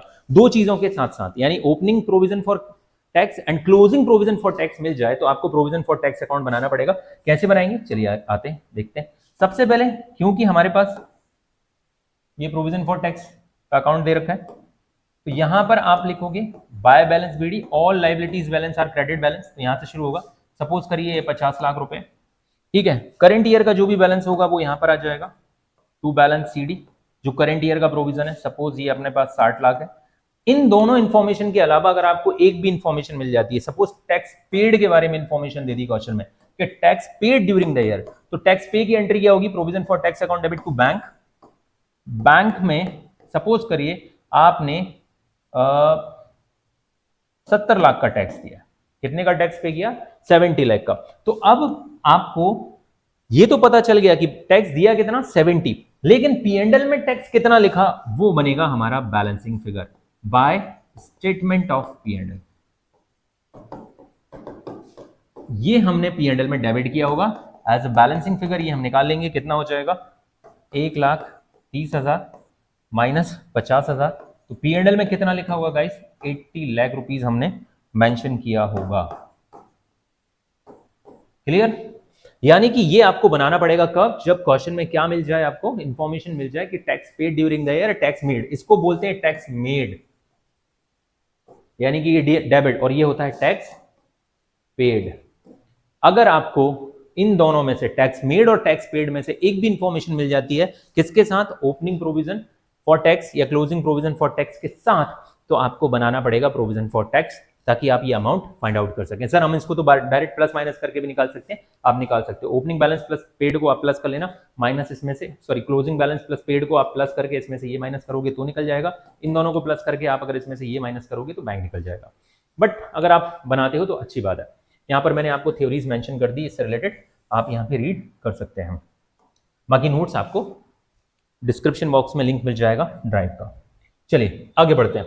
डिविडेंड के बारे में आपको मैं बता ही चुका हूं। इंटरिम डिविडेंड क्या होता है? Interim dividend add to the current year's profit and, हाँ, अगर आपने डिविडेंड पे किया है तो कौन सी एक्टिविटी होगी? फाइनेंसिंग एक्टिविटी होगी। बट क्यों हमने जब profit before tax and extraordinary item निकाला है तो उसमें हमने जो भी डिविडेंड था वो भी हमने एडबैक किया है, वो एडबैक होगा as well as financing activity में एज आउटफ्लो यूज होगा, वो मैं आपको स्टार्टिंग में बता चुका हूं। Proposed dividend for the previous year added to the determine the net profit before tax and extraordinary item, and proposed dividend of the previous year show as a cash used outflow in the financing activity। दो चीजें होंगी इसकी, पहला treatment operating activity में आएगा, दूसरा financing activity में आएगा।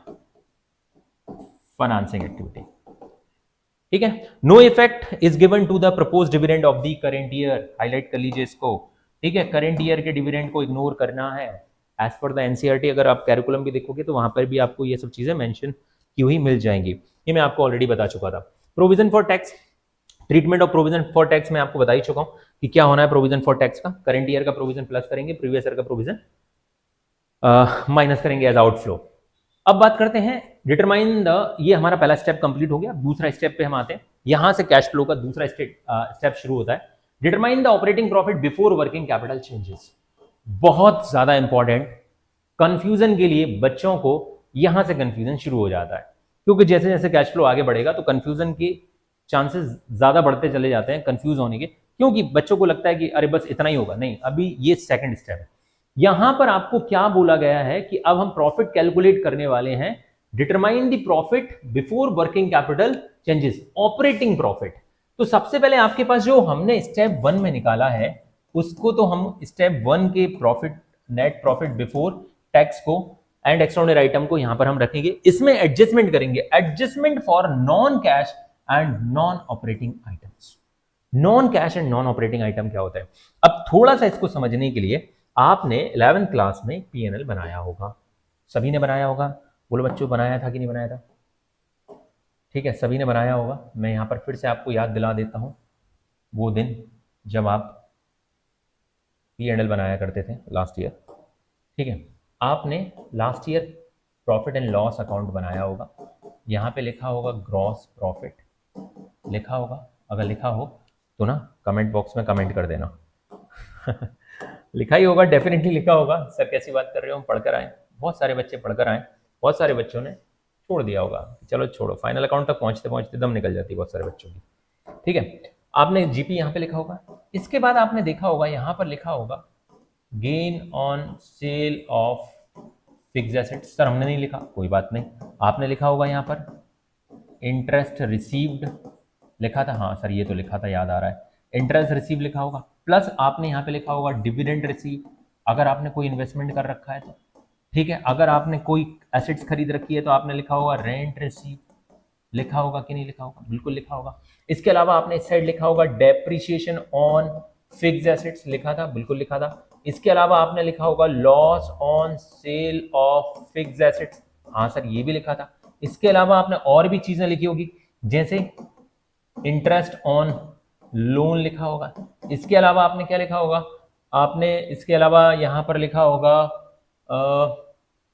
इंटरेस्ट ऑन लोन हो गया, loss on sale of depreciation, हाँ अगर आपने गुडविल को अमोर्टाइज किया होगा या राइट ऑफ किया होगा तो वो लिखा होगा।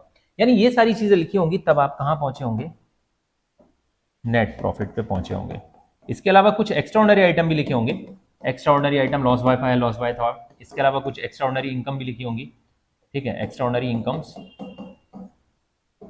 और यहां पर एक्सपेंसेस एंड लॉसेस, ठीक है। तो ये सब करने के बाद आप नेट प्रॉफिट पे पहुंचे होंगे।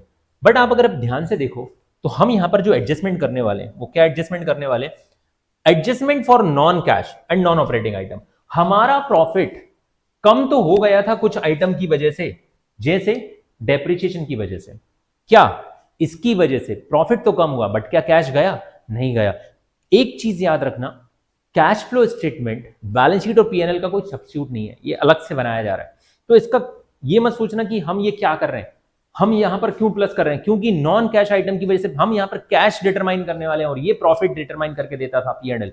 तो यहां पर डेप्रिसिएशन की वजह से हमारा प्रॉफिट तो रिड्यूस हो गया था, बट इसकी वजह से हमारे पास से कोई कैश नहीं गया था। दूसरा, loss on sale of fixed asset से प्रॉफिट तो कम हुआ बट कोई कैश नहीं गया। Interest on loan and goodwill write of, goodwill write of की वजह से भी प्रॉफिट तो कम हो गया बट कोई कैश नहीं गया। इसके अलावा इंटरेस्ट ऑन लोन, इसकी वजह से प्रॉफिट भी कम हुआ, पैसा भी गया, बट क्या ये हमारी ऑपरेटिंग एक्टिविटी है, लोन लिया होगा उस पर इंटरेस्ट चुकाया होगा, तो ये तो फाइनेंसिंग एक्टिविटी है। इसीलिए फाइनेंसिंग एक्टिविटी के हिसाब से हमने यहां पर इस हेडिंग को क्या नाम दिया है, non cash and non operating items. Those items जो ऑपरेटिंग से रिलेटेड नहीं है बट पीएनएल में आते थे, उनको हम यहां पर एड बैक करेंगे। साथ ही साथ कुछ ऐसी इनकम्स जो हमारे प्रॉफिट को तो बढ़ाती हैं लेकिन वो नॉन कैश या नॉन ऑपरेटिंग आइटम्स की कैटेगरी में आती है। एक्सटर्नल आइटम का एडजस्टमेंट हम पहले ही कर चुके हैं, इसलिए मैंने यहां पर डिस्कस नहीं कर रहा हूं इसको। बाकी इन चीजों की वजह से प्रॉफिट बढ़ गया है, बट आप ध्यान से देखिए, gain on sale of fixed assets operating का हिस्सा ही नहीं है, इन्वेस्टिंग का है। Interest receive, dividend receive, rent receive investing का हिस्सा है, बट इसको हमने दिखा रखा है पीएनएल में। इसीलिए यहां पर एडजस्टमेंट क्या करेंगे, सबसे पहले depreciation on property plant and equipment या फिर फिक्स्ड एसेट्स। फिक्स्ड एसेट्स पे जो भी डेप्रिसिएशन है वो आप यहां पे एड बैक कर दोगे। इसके अलावा preliminary expenses, discount on issue of shares and return of, अगर आपने राइट ऑफ किए तो वो भी आप एड बैक करोगे क्योंकि ये भी फाइनेंसिंग एक्टिविटी से रिलेटेड होते हैं। Goodwill, patent right, patents, trademark, copyright, royalty rights अगर आपने अमोर्टाइज किए हैं, राइट ऑफ किए हैं, पीएनएल में डेबिट किए हैं, तो वो भी यहां पे आप प्लस कर लोगे। Interest on long term borrowing, ये फाइनेंसिंग, अब देखो नाम था नॉन कैश, नॉन कैश में क्या आ गया, डेप्रिसिएशन। प्रीलिमिनरी एक्सपेंसेस का राइट ऑफ करना, गुडविल, पेटेंट इनका राइट ऑफ करना, and loss on sale of fixed assets.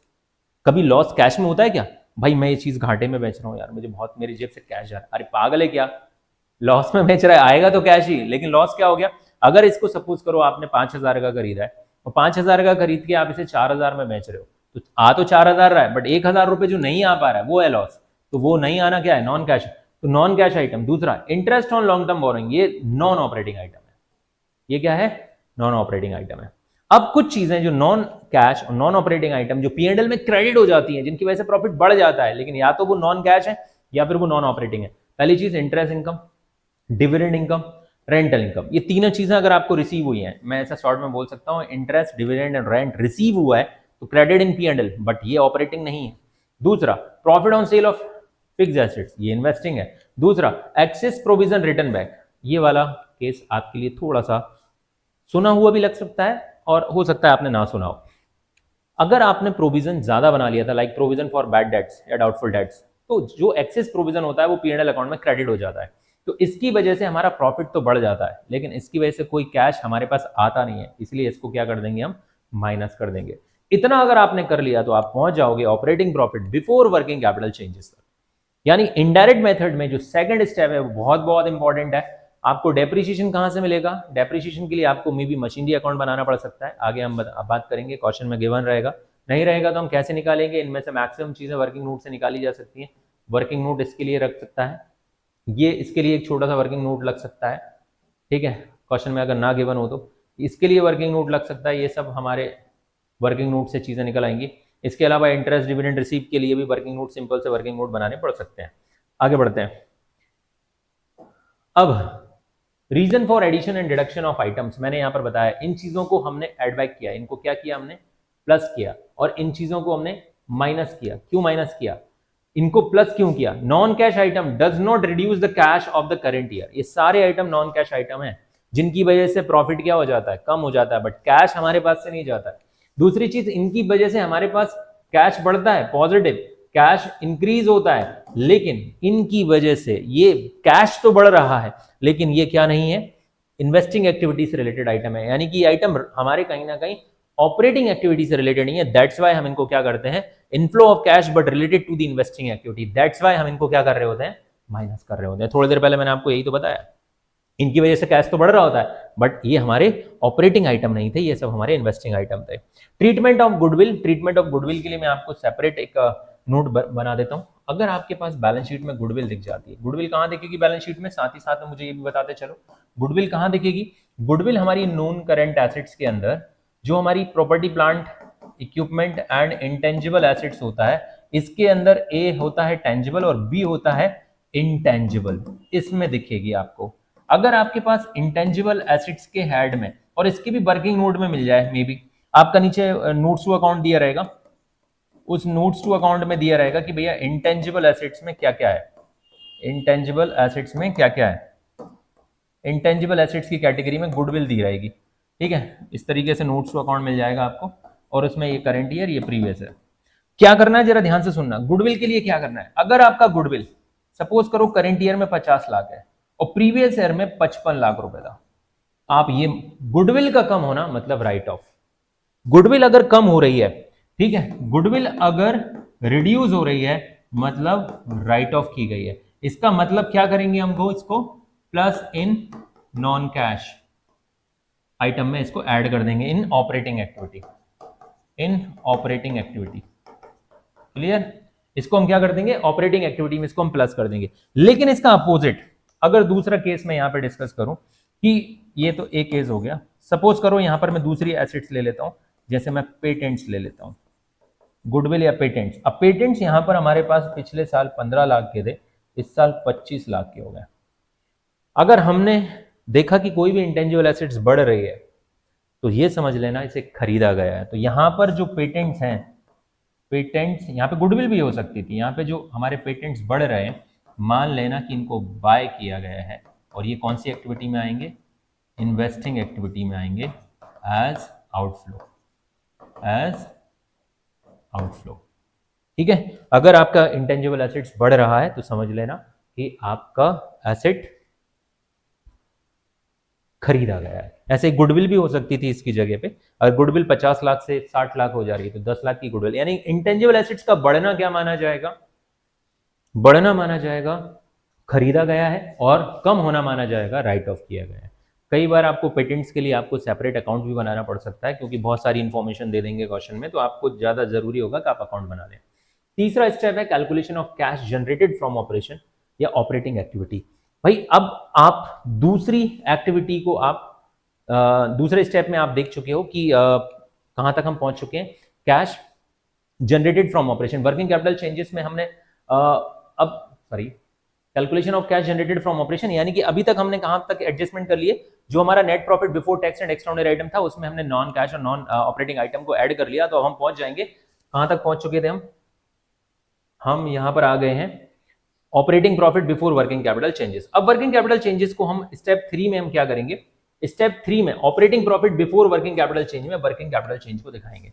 Working capital change is very very simple. Maximum student बोलते हैं सर ये तो हमसे बन जाता है, अच्छी बात है ये बन जाता है, लेकिन आपने कभी ये सोचा कि ऐसा क्यों होता है, ठीक है, ऐसा क्यों होता है। जब मैं ये चीज पूछता हूं तब भी मैक्सिमम बच्चे ये बोल देते हैं कि सर हमको पता है ऐसा क्यों होता है। मैंने बताया, बताओ कैसे कैसे होता है।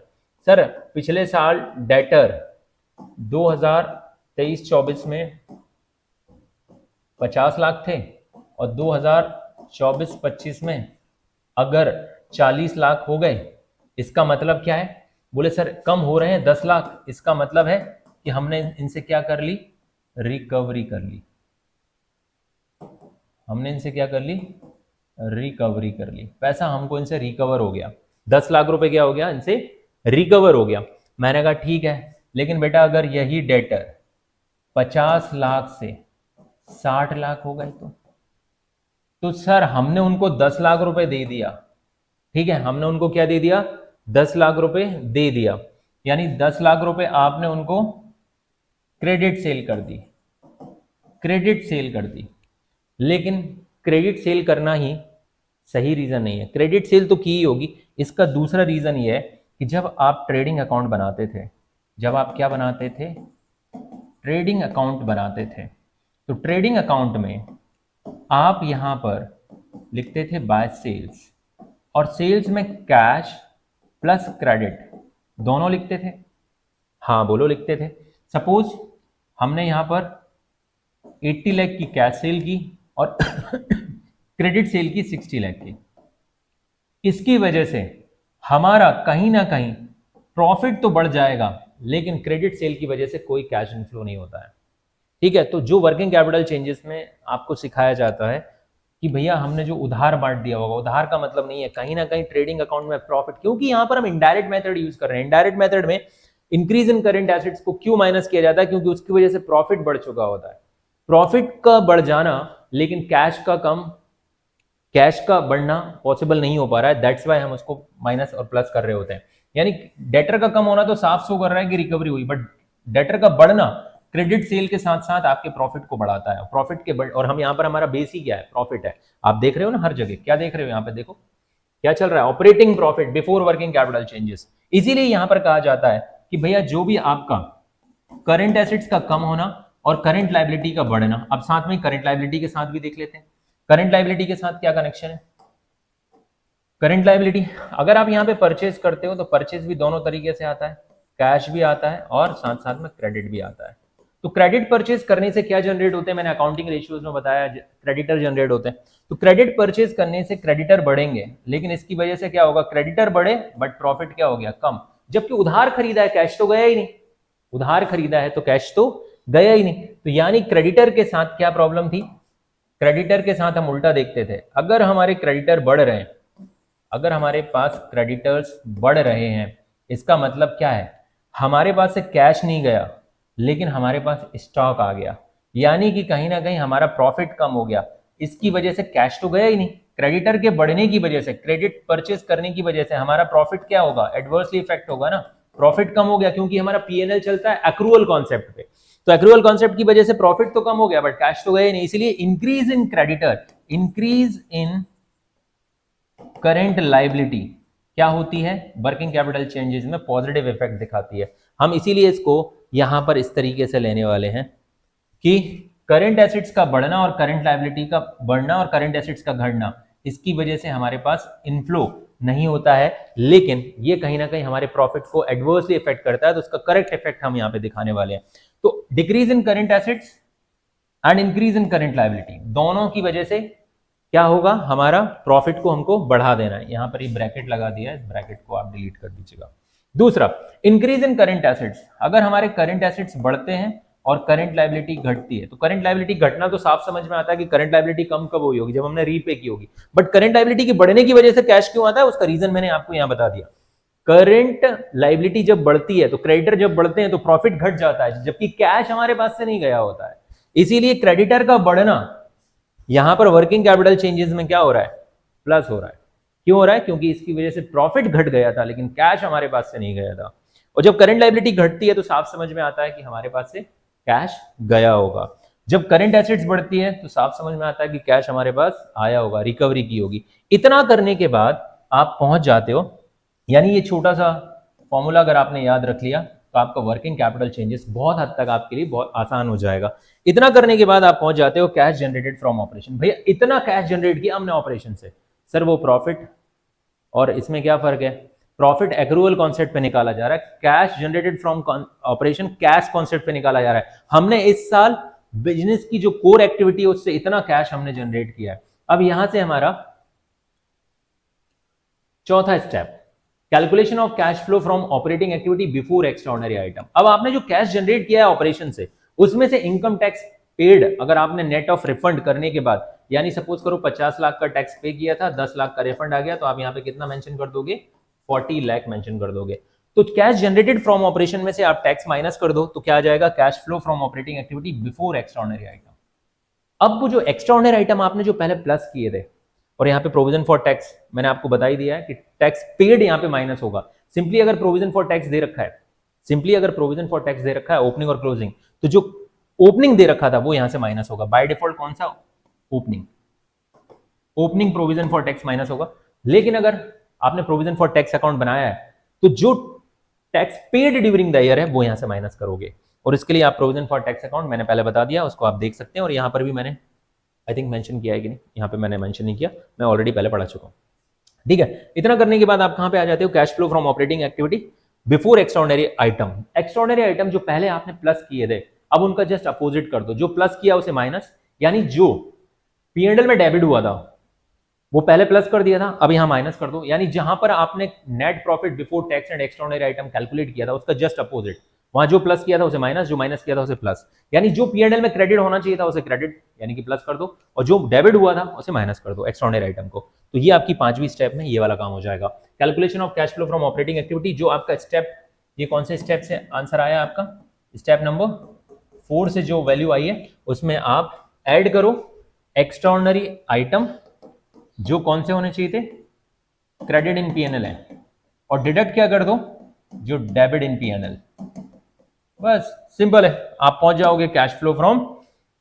या अगर आंसर नेगेटिव आता है तो यूज्ड, अगर कैश आपका नेगेटिव आ रहा है तो cash used in operating activity, और अगर कैश पॉजिटिव आ रहा है तो कैश फ्लो या इनफ्लो फ्रॉम ऑपरेटिंग एक्टिविटी आप यहां पे दिखा दोगे।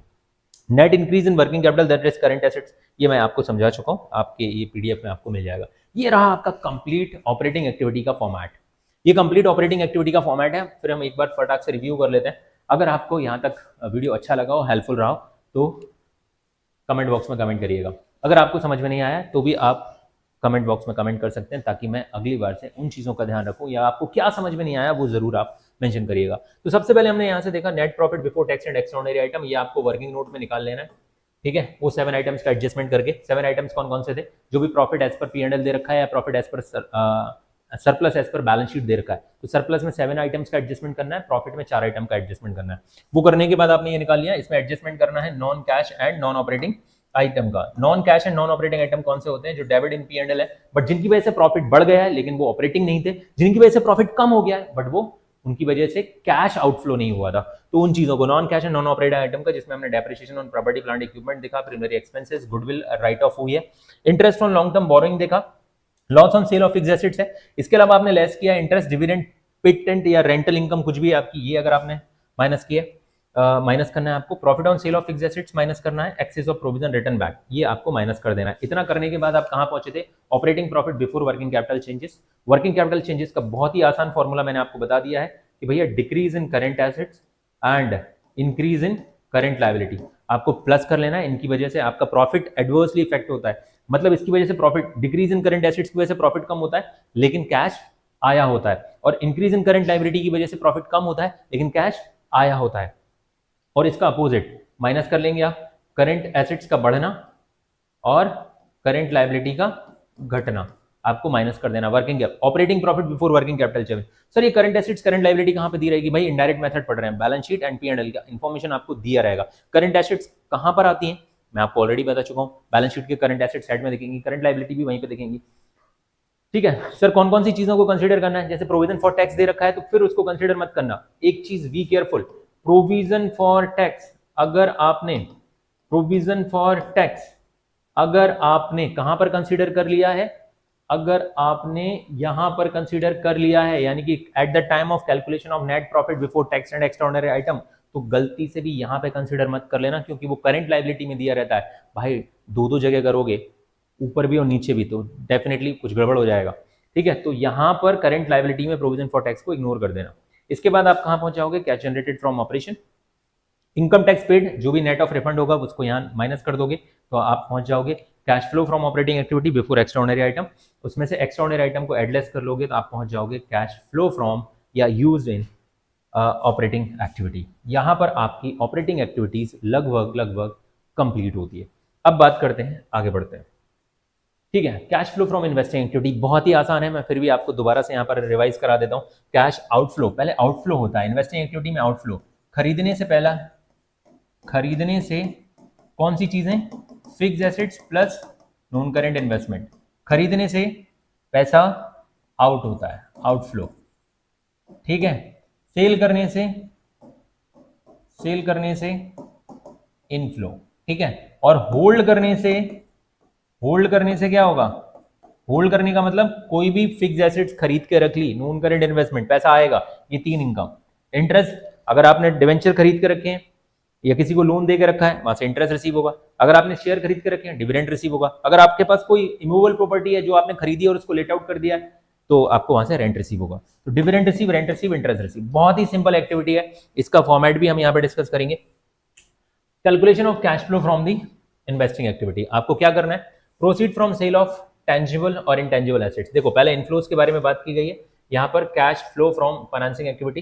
यहाँ पे एक हेडिंग मिस हो गई है, cash inflow from investing activity. ठीक है, ये ए है और ये बी है। ठीक है। तो कैश इनफ्लो कहां कहां से होता है, देखो अभी थोड़ी देर पहले बताया, सेल ऑफ फिक्स्ड एसेट्स और इंटेंजिबल एसेट्स, पैसा आएगा। Sale of non current investment, पैसा आएगा। इंटरेस्ट रिसीव, डिविडेंड रिसीव और रेंट रिसीव, पैसा आएगा। देखें पांच item. Proceed from sale of intangible assets और tangible assets, proceed from sale of investment other than marketable securities, क्योंकि ये कैश एंड कैश इक्विवेलेंट का हिस्सा होता है। Loan and advances, short term और लॉन्ग टर्म रीपेमेंट रिसीव हुआ है। अगर आपने किसी को लोन दे रखा था तो लोन देने से पैसा जाएगा, वो इन्वेस्टमेंट हो गया। लोन रिकवर करोगे तो पैसा आएगा। ठीक है। रेंट रिसीव, अगर आपके पास rent from the property held as investment, dividend और इंटरेस्ट रिसीव, ये इनकम हो गई आपकी। अब पैसा जाएगा कहां से, खरीदने से। परचेज ऑफ टेंजिबल और intangible assets, payment for purchase of non current investment और लोन्स एंड एडवांसेस गिवन, 3 चीजों से पैसा जाएगा और 5-6 चीजों से पैसा आएगा। बस ये हो गई आपकी इन्वेस्टिंग एक्टिविटी, सिंपल है। आगे बढ़ते हैं। अब इन्वेस्टमेंट एक्टिविटी में, और ये चीज कहीं ना कहीं फाइनेंसिंग एक्टिविटी में मैंने बोला था कि मैं आगे कवर करूंगा, सॉरी ऑपरेटिंग एक्टिविटी में काम किया। अगर सपोज करिए कि finding out the missing amount regarding the fixed assets and depreciation when the adjustment are given, अगर आपको पता करना है कि एसेट्स खरीदी कितने की गई है, तो 2-3 अकाउंट तो आपको बनाने आने चाहिए पूरे कैश फ्लो स्टेटमेंट में, जिसमें सबसे पहला है प्रोविजन फॉर टैक्स, दूसरा है मशीनरी अकाउंट, तीसरा है एक्यूमुलेटेड डेप्रिसिएशन अकाउंट। ये 3 तो आप ये मान लीजिए इसेंशियल है for doing the cash flow statement. ठीक है, तो आपको ये आने ही आने चाहिए। सबसे पहले when the fixed assets are shown at their written down value, written down value का मतलब क्या होता है, यानी कि कॉस्ट माइनस हर साल उसका डेप उसमें से माइनस करते चले जा रहे हैं, तो जो आती है उसको बोलते हैं रिटन डाउन वैल्यू या फिर book value. Written down value या फिर बुक वैल्यू। अगर आपका ये अकाउंट बुक वैल्यू पे दे रखा है, यानी कि कॉस्ट में से हर साल डेप्रिसिएशन माइनस हो जाता है, तो आपको इसमें कौन कौन सी इंफॉर्मेशन फिल करनी आनी चाहिए। सबसे पहले तो to balance BD, to balance BD, यहां पर आपका ओपनिंग बैलेंस आ जाएगा। यहां पर आपको क्या कर लेना है, अपना क्लोजिंग बैलेंस मेंशन कर देना है। To balance CD carried out, ये क्लोजिंग बैलेंस आपने लिख लिया। ठीक है। फिर आपको क्या करना है, फिर आपको क्या करना है अब ध्यान से सुनिएगा। अब आपके पास अगर डेप्रिसिएशन डायरेक्टली चार्ज किया जाएगा तो डेप्रिसिएशन यहां पर आ जाएगा, जो भी डेप्रिसिएशन चार्ज किया गया है during the year, charge during the year. इसके बाद अगर एसेट्स को जितने में बेचा है वो यहां पर आ जाएगा, जितने में आपने एसेट्स को क्या किया है, सेल किया है, सेल यहां पर आ जाएगी। इसके बाद अगर एसेट्स को लॉस पर बेचा है तो पीएनएल अकाउंट या स्टेटमेंट ऑफ पीएनएल, ये लॉस हो जाएगा। इतनी चीजों को आप पुट करेंगे तो ऑटोमेटिक आपका जो बैलेंसिंग फिगर होगा वो यहां पर क्या क्या आ जाएगा, या तो बैंक आपने कितने का एसेट्स खरीदा है वो आ जाएगा एज अ बैलेंसिंग फिगर। साथ में अगर आपने किसी एसेट्स को प्रॉफिट पे बेचा होगा तो इसका opposite, to statement of PNL, PNL लिख सकते हो, स्टेटमेंट ऑफ पीएनएल। ठीक है। इतना करने के बाद आपको इस अकाउंट से कौन कौन सी इंफॉर्मेशन रिसीव हो रही है आप देख सकते हैं। जहां जहां पीएनएल लिखा है ये ऑपरेटिंग का आइटम है, ये कौन सा आइटम होगा, operating. Loss on sale of fixed assets, मैंने आपको याद होगा जब मैंने आपको फॉर्मेट बताया था, non cash and non operating item में loss on sale of fixed assets ये काम आ जाएगा। दूसरा profit on sale of fixed assets ये काम आ जाएगा, ये भी कहां पर काम आएगा, ऑपरेटिंग। अब बात कर लेते हैं इन बैंक का काम कहां पर आएगा, ये सेल किया गया और ये परचेस किया गया, ये कौन सी एक्टिविटी में काम आ जाएगा, इन्वेस्टिंग एक्टिविटी में काम आ जाएगा। अब दूसरी चीज, ये कब? जब हमारा machinery account return down value पर दे रखा हो, यानी कि कॉस्ट माइनस डेप्रिसिएशन पे दे रखा हो। लेकिन दूसरा case, when the fixed assets account showed as the original cost. अगर आपको 11th में याद हो तो दो मेथड से आप डेप्रिसिएशन चार्ज करते थे, directly charge from the asset, जो हमने पहला मेथड देख लिया। दूसरा मेथड है when depreciation charge by creating the provision for depreciation account और also called accumulated depreciation account. तो जब आपका एसेट्स कॉस्ट पर दिखता है तो डेप्रिसिएशन किससे चार्ज होता है? एक्यूमुलेटेड डेप्रिसिएशन अकाउंट से चार्ज होता है। तो accumulated depreciation account is separately given होगा। आपको समझ जाना कि आपको ये अगर इसके बैलेंसेस दिख जाते हैं, इसका दूसरा नाम क्या है? Accumulated depreciation account. अगर ये बैलेंस आपको दिख जाए, समझ जाना कि आपको मशीनरी अकाउंट के साथ साथ ये भी बनाना है। अब ये बनाना है तो इसका मतलब क्या है? आपको कौन कौन सी इंफॉर्मेशन मशीनरी अकाउंट में डालनी होगी? सबसे पहले तो यहां पर आप डाल दीजिए क्या? टू बैलेंस बीडी, ये ओपनिंग बैलेंस यहां पर आ जाएगा, क्लोजिंग बैलेंस यहां पर आ जाएगा, टू बैलेंस सीडी। ठीक है, ऐसे ही प्रोविजन फॉर डेप्रिसिएशन अकाउंट के ओपनिंग बैलेंस यहां पर आ जाएंगे, by balance BD, all liabilities are having credit balance, और क्लोजिंग बैलेंस यहां पर आ जाएगा, टू बैलेंस सीडी। ये आपने इतना लिख लिया। अब क्वेश्चन में अगर एक भी इंफॉर्मेशन दिख जाती है, जैसे आपको क्वेश्चन में इंफॉर्मेशन देगा इतने की एसेट्स थी, उस पर इतने का डेप्रिसिएशन चार्ज किया गया और इतने में सेल हो गई, तो जितना डेप्रिसिएशन उस एसेट्स को जो सेल हो रही है उससे रिलेटेड चार्ज किया जाएगा, उसको हम भेज देंगे मशीनरी अकाउंट में। या मैं यहाँ पर शॉर्ट में प्रॉपर्टी प्लांट एंड इक्विपमेंट भी लिख सकता हूँ। ठीक है, सपोज करिए हमने डेप्रिसिएशन जिस एसेट्स को सेल किया जा रहा है उस पर 50,000 चार्ज किया, यहां से ये डेप्रिसिएशन यहां पर आ जाएगा। क्लियर? यहां से ये डेप्रिसिएशन यहां पर आ जाएगा, किस नाम से आएगा? बाय एक्यूमुलेटेड डेप्रिसिएशन अकाउंट या प्रोविजन फॉर डेप्रिसिएशन अकाउंट, 50,000। अब इस एसेट्स को कितने में बेचा गया? जैसे एग्जांपल के तौर पे 80,000 की एसेट्स जिस पे 50,000 का डेप चार्ज कर लिया गया, तो उसकी बुक वैल्यू कितनी बचनी चाहिए? उसकी वैल्यू बची थी 30,000। अब इस एसेट्स को 30 का 30 में सेल किया जा सकता है, इस एसेट्स को 40 में सेल किया जा सकता है, इस एसेट्स को 25,000 में सेल किया जा सकता है। यहाँ पे 5,000 का लॉस हो जाएगा, यहाँ पे 10,000 का गेन हो जाएगा, और यहाँ पे तो नो लॉस नो प्रॉफिट है। तो कुछ भी हो सकता है जो क्वेश्चन में दिया हो। अब आपको कुछ नहीं, जैसा पहले किया था वैसा ही करना है, बाय बैंक अकाउंट। अगर लॉस में बेचा है तो बाय प्रॉफिट एंड लॉस या स्टेटमेंट ऑफ P&L। ठीक है, और अगर गेन पे बेचा है तो टू P&L, और बैलेंसिंग फिगर जो बचेगा वो क्या होगा? To bank account. ये एसेट्स हमने बाय की होगी और ये वाला पोर्शन किसके लिए था? सेल के लिए था। बस खत्म, इतना बनाना है। अब साथ ही साथ में यहां से एक चीज निकलेगी एक्यूमुलेटेड डेप्रिसिएशन अकाउंट में। इन दोनों को टोटल करने के बाद ये जो बैलेंसिंग फिगर बचेगा, ये स्टेटमेंट ऑफ P&L में ये होगा डेप्रिसिएशन। स्टेटमेंट ऑफ P&L ये क्या होगा? Depreciation charge during the year. ये इसलिए जरूरी है। ये कौन सी एक्टिविटी को इंपैक्ट करेगा? ये इंपैक्ट करेगा आपकी ऑपरेटिंग एक्टिविटी को। कौन सी एक्टिविटी को? ऑपरेटिंग को। इसके अलावा ये आपकी इन्वेस्टिंग एक्टिविटी को। ठीक है, ये भी आपकी इन्वेस्टिंग एक्टिविटी को इंपैक्ट करेगा। और ये प्रॉफिट और लॉस जहां जहां P&L दिख रहा है, ये सारे ऑपरेटिंग एक्टिविटी को इंपैक्ट करेंगे। यानी कि ये P&L loss on sale of assets add in non cash and non operating item, और ये minus non cash and non operating item, ये depreciation charge during the year. ये आपके तीन आइटम ऑपरेटिंग एक्टिविटी में आएंगे। जहां जहां बैंक लिखा हुआ है वो एसेट्स खरीदी और बेची गई है। थोड़ी देर पहले मैंने आपको बताया था कि एसेट्स का खरीदना और बेचना किससे रिलेटेड होता है? एसेट्स का खरीदना और बेचना इन्वेस्टिंग एक्टिविटी से रिलेटेड होता है। चलिए आगे बढ़ते हैं। Financing activity and the last activity which is very important. ठीक है, फाइनेंसिंग एक्टिविटी बहुत आसान है। मैंने अभी जो वोडाफोन आइडिया का एग्जांपल आपको दिया था कि वोडाफोन आइडिया के पास पैसा कम है, तो वो क्या करेंगे? वोडाफोन आइडिया क्या करेंगे? शेयर इशू करने की कोशिश करेंगे, एक्स्ट्रा शेयर इशू करेंगे, या फिर डिवेंचर इशू करेंगे, या फिर लोन लेंगे, या फिर बैंक ओडी, बैंक से कुछ शॉर्ट टर्म के लिए उधार लेंगे। इन सब से उनके पास पैसा आ रहा है, तो उधार लेने से पैसा आता है, आने को लिखेंगे इनफ्लो। पहले इनके पास इनफ्लो होगा। तो देखो, सबसे पहले तो एक कंपनी शेयर इशू कर सकती है अगर उसके पास शेयर इशू करने की लिमिट है। दूसरा, इशू ऑफ डिवेंचर, ये वही कंपनी कर सकती है जो पब्लिक कंपनी है।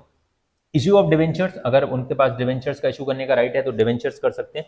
यहाँ पर एक चीज छूट गई है, बॉन्ड्स भी आप लिख सकते हो, issue of debentures and bonds, तो बॉन्ड्स भी इशू कर सकते हो। इसके अलावा आप लोन ले सकते हो, लॉन्ग टर्म और शॉर्ट टर्म। इसके अलावा आपका बैंक ओडी अगर बढ़ रहा है, थोड़ी देर पहले मैंने आपको नोट्स भी बताया था स्टार्टिंग में, increase in bank OD, bank overdraft किस कैटेगरी में आएगा? इनफ्लो की कैटेगरी में आएगा। और decrease in bank OD, just payment की कंडीशन में आएगा। तो मैंने क्या बताया था, normally issue and raise of long term borrowing plus short term borrowing, इनसे पैसा आता है, पैसा आता है, ठीक है, इनसे क्या हो रहा है, पैसा आता है, और इनसे रीपेमेंट से पैसा जाता है।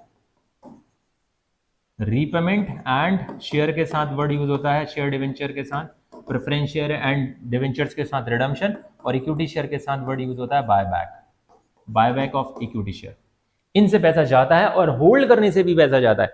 लोन लेकर रख लोगे तो इंटरेस्ट पे करना पड़ेगा, शेयर इशू करके मार्केट में रखे हुए हैं आपने, लोगों को शेयर दे रखे हैं तो उन पर डिविडेंड देना पड़ेगा। तो दो चीजें ये होल्ड करने की वजह से होती हैं। अगर आपने लोन फाइनेंसिंग एक्टिविटी में आपने लोन ले रखा है, शेयर इशू कर रखे हैं, तो payment of dividend on shares and payment of interest on loan, ये चार चीजें जस्ट रीपेमेंट की हैं, payment of loan, redemption of preference shares, redemption of debenture और बायबैक ऑफ इक्विटी शेयर, इन सब चीज़ों की वजह से पैसा जाता है। बहुत ही आसान एक्टिविटी है ये, इसमें ज़्यादा आपको कुछ नहीं सोचना है। आप देख लीजिए, proceed from issue of share पैसा आएगा, proceed from issue of debenture पैसा आएगा, loan received short term,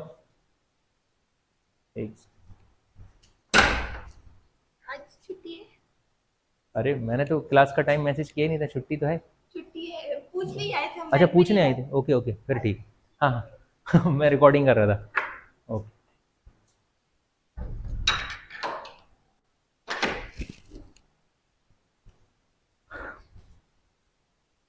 sorry. सो लोन रिसीव करने से पैसा आएगा।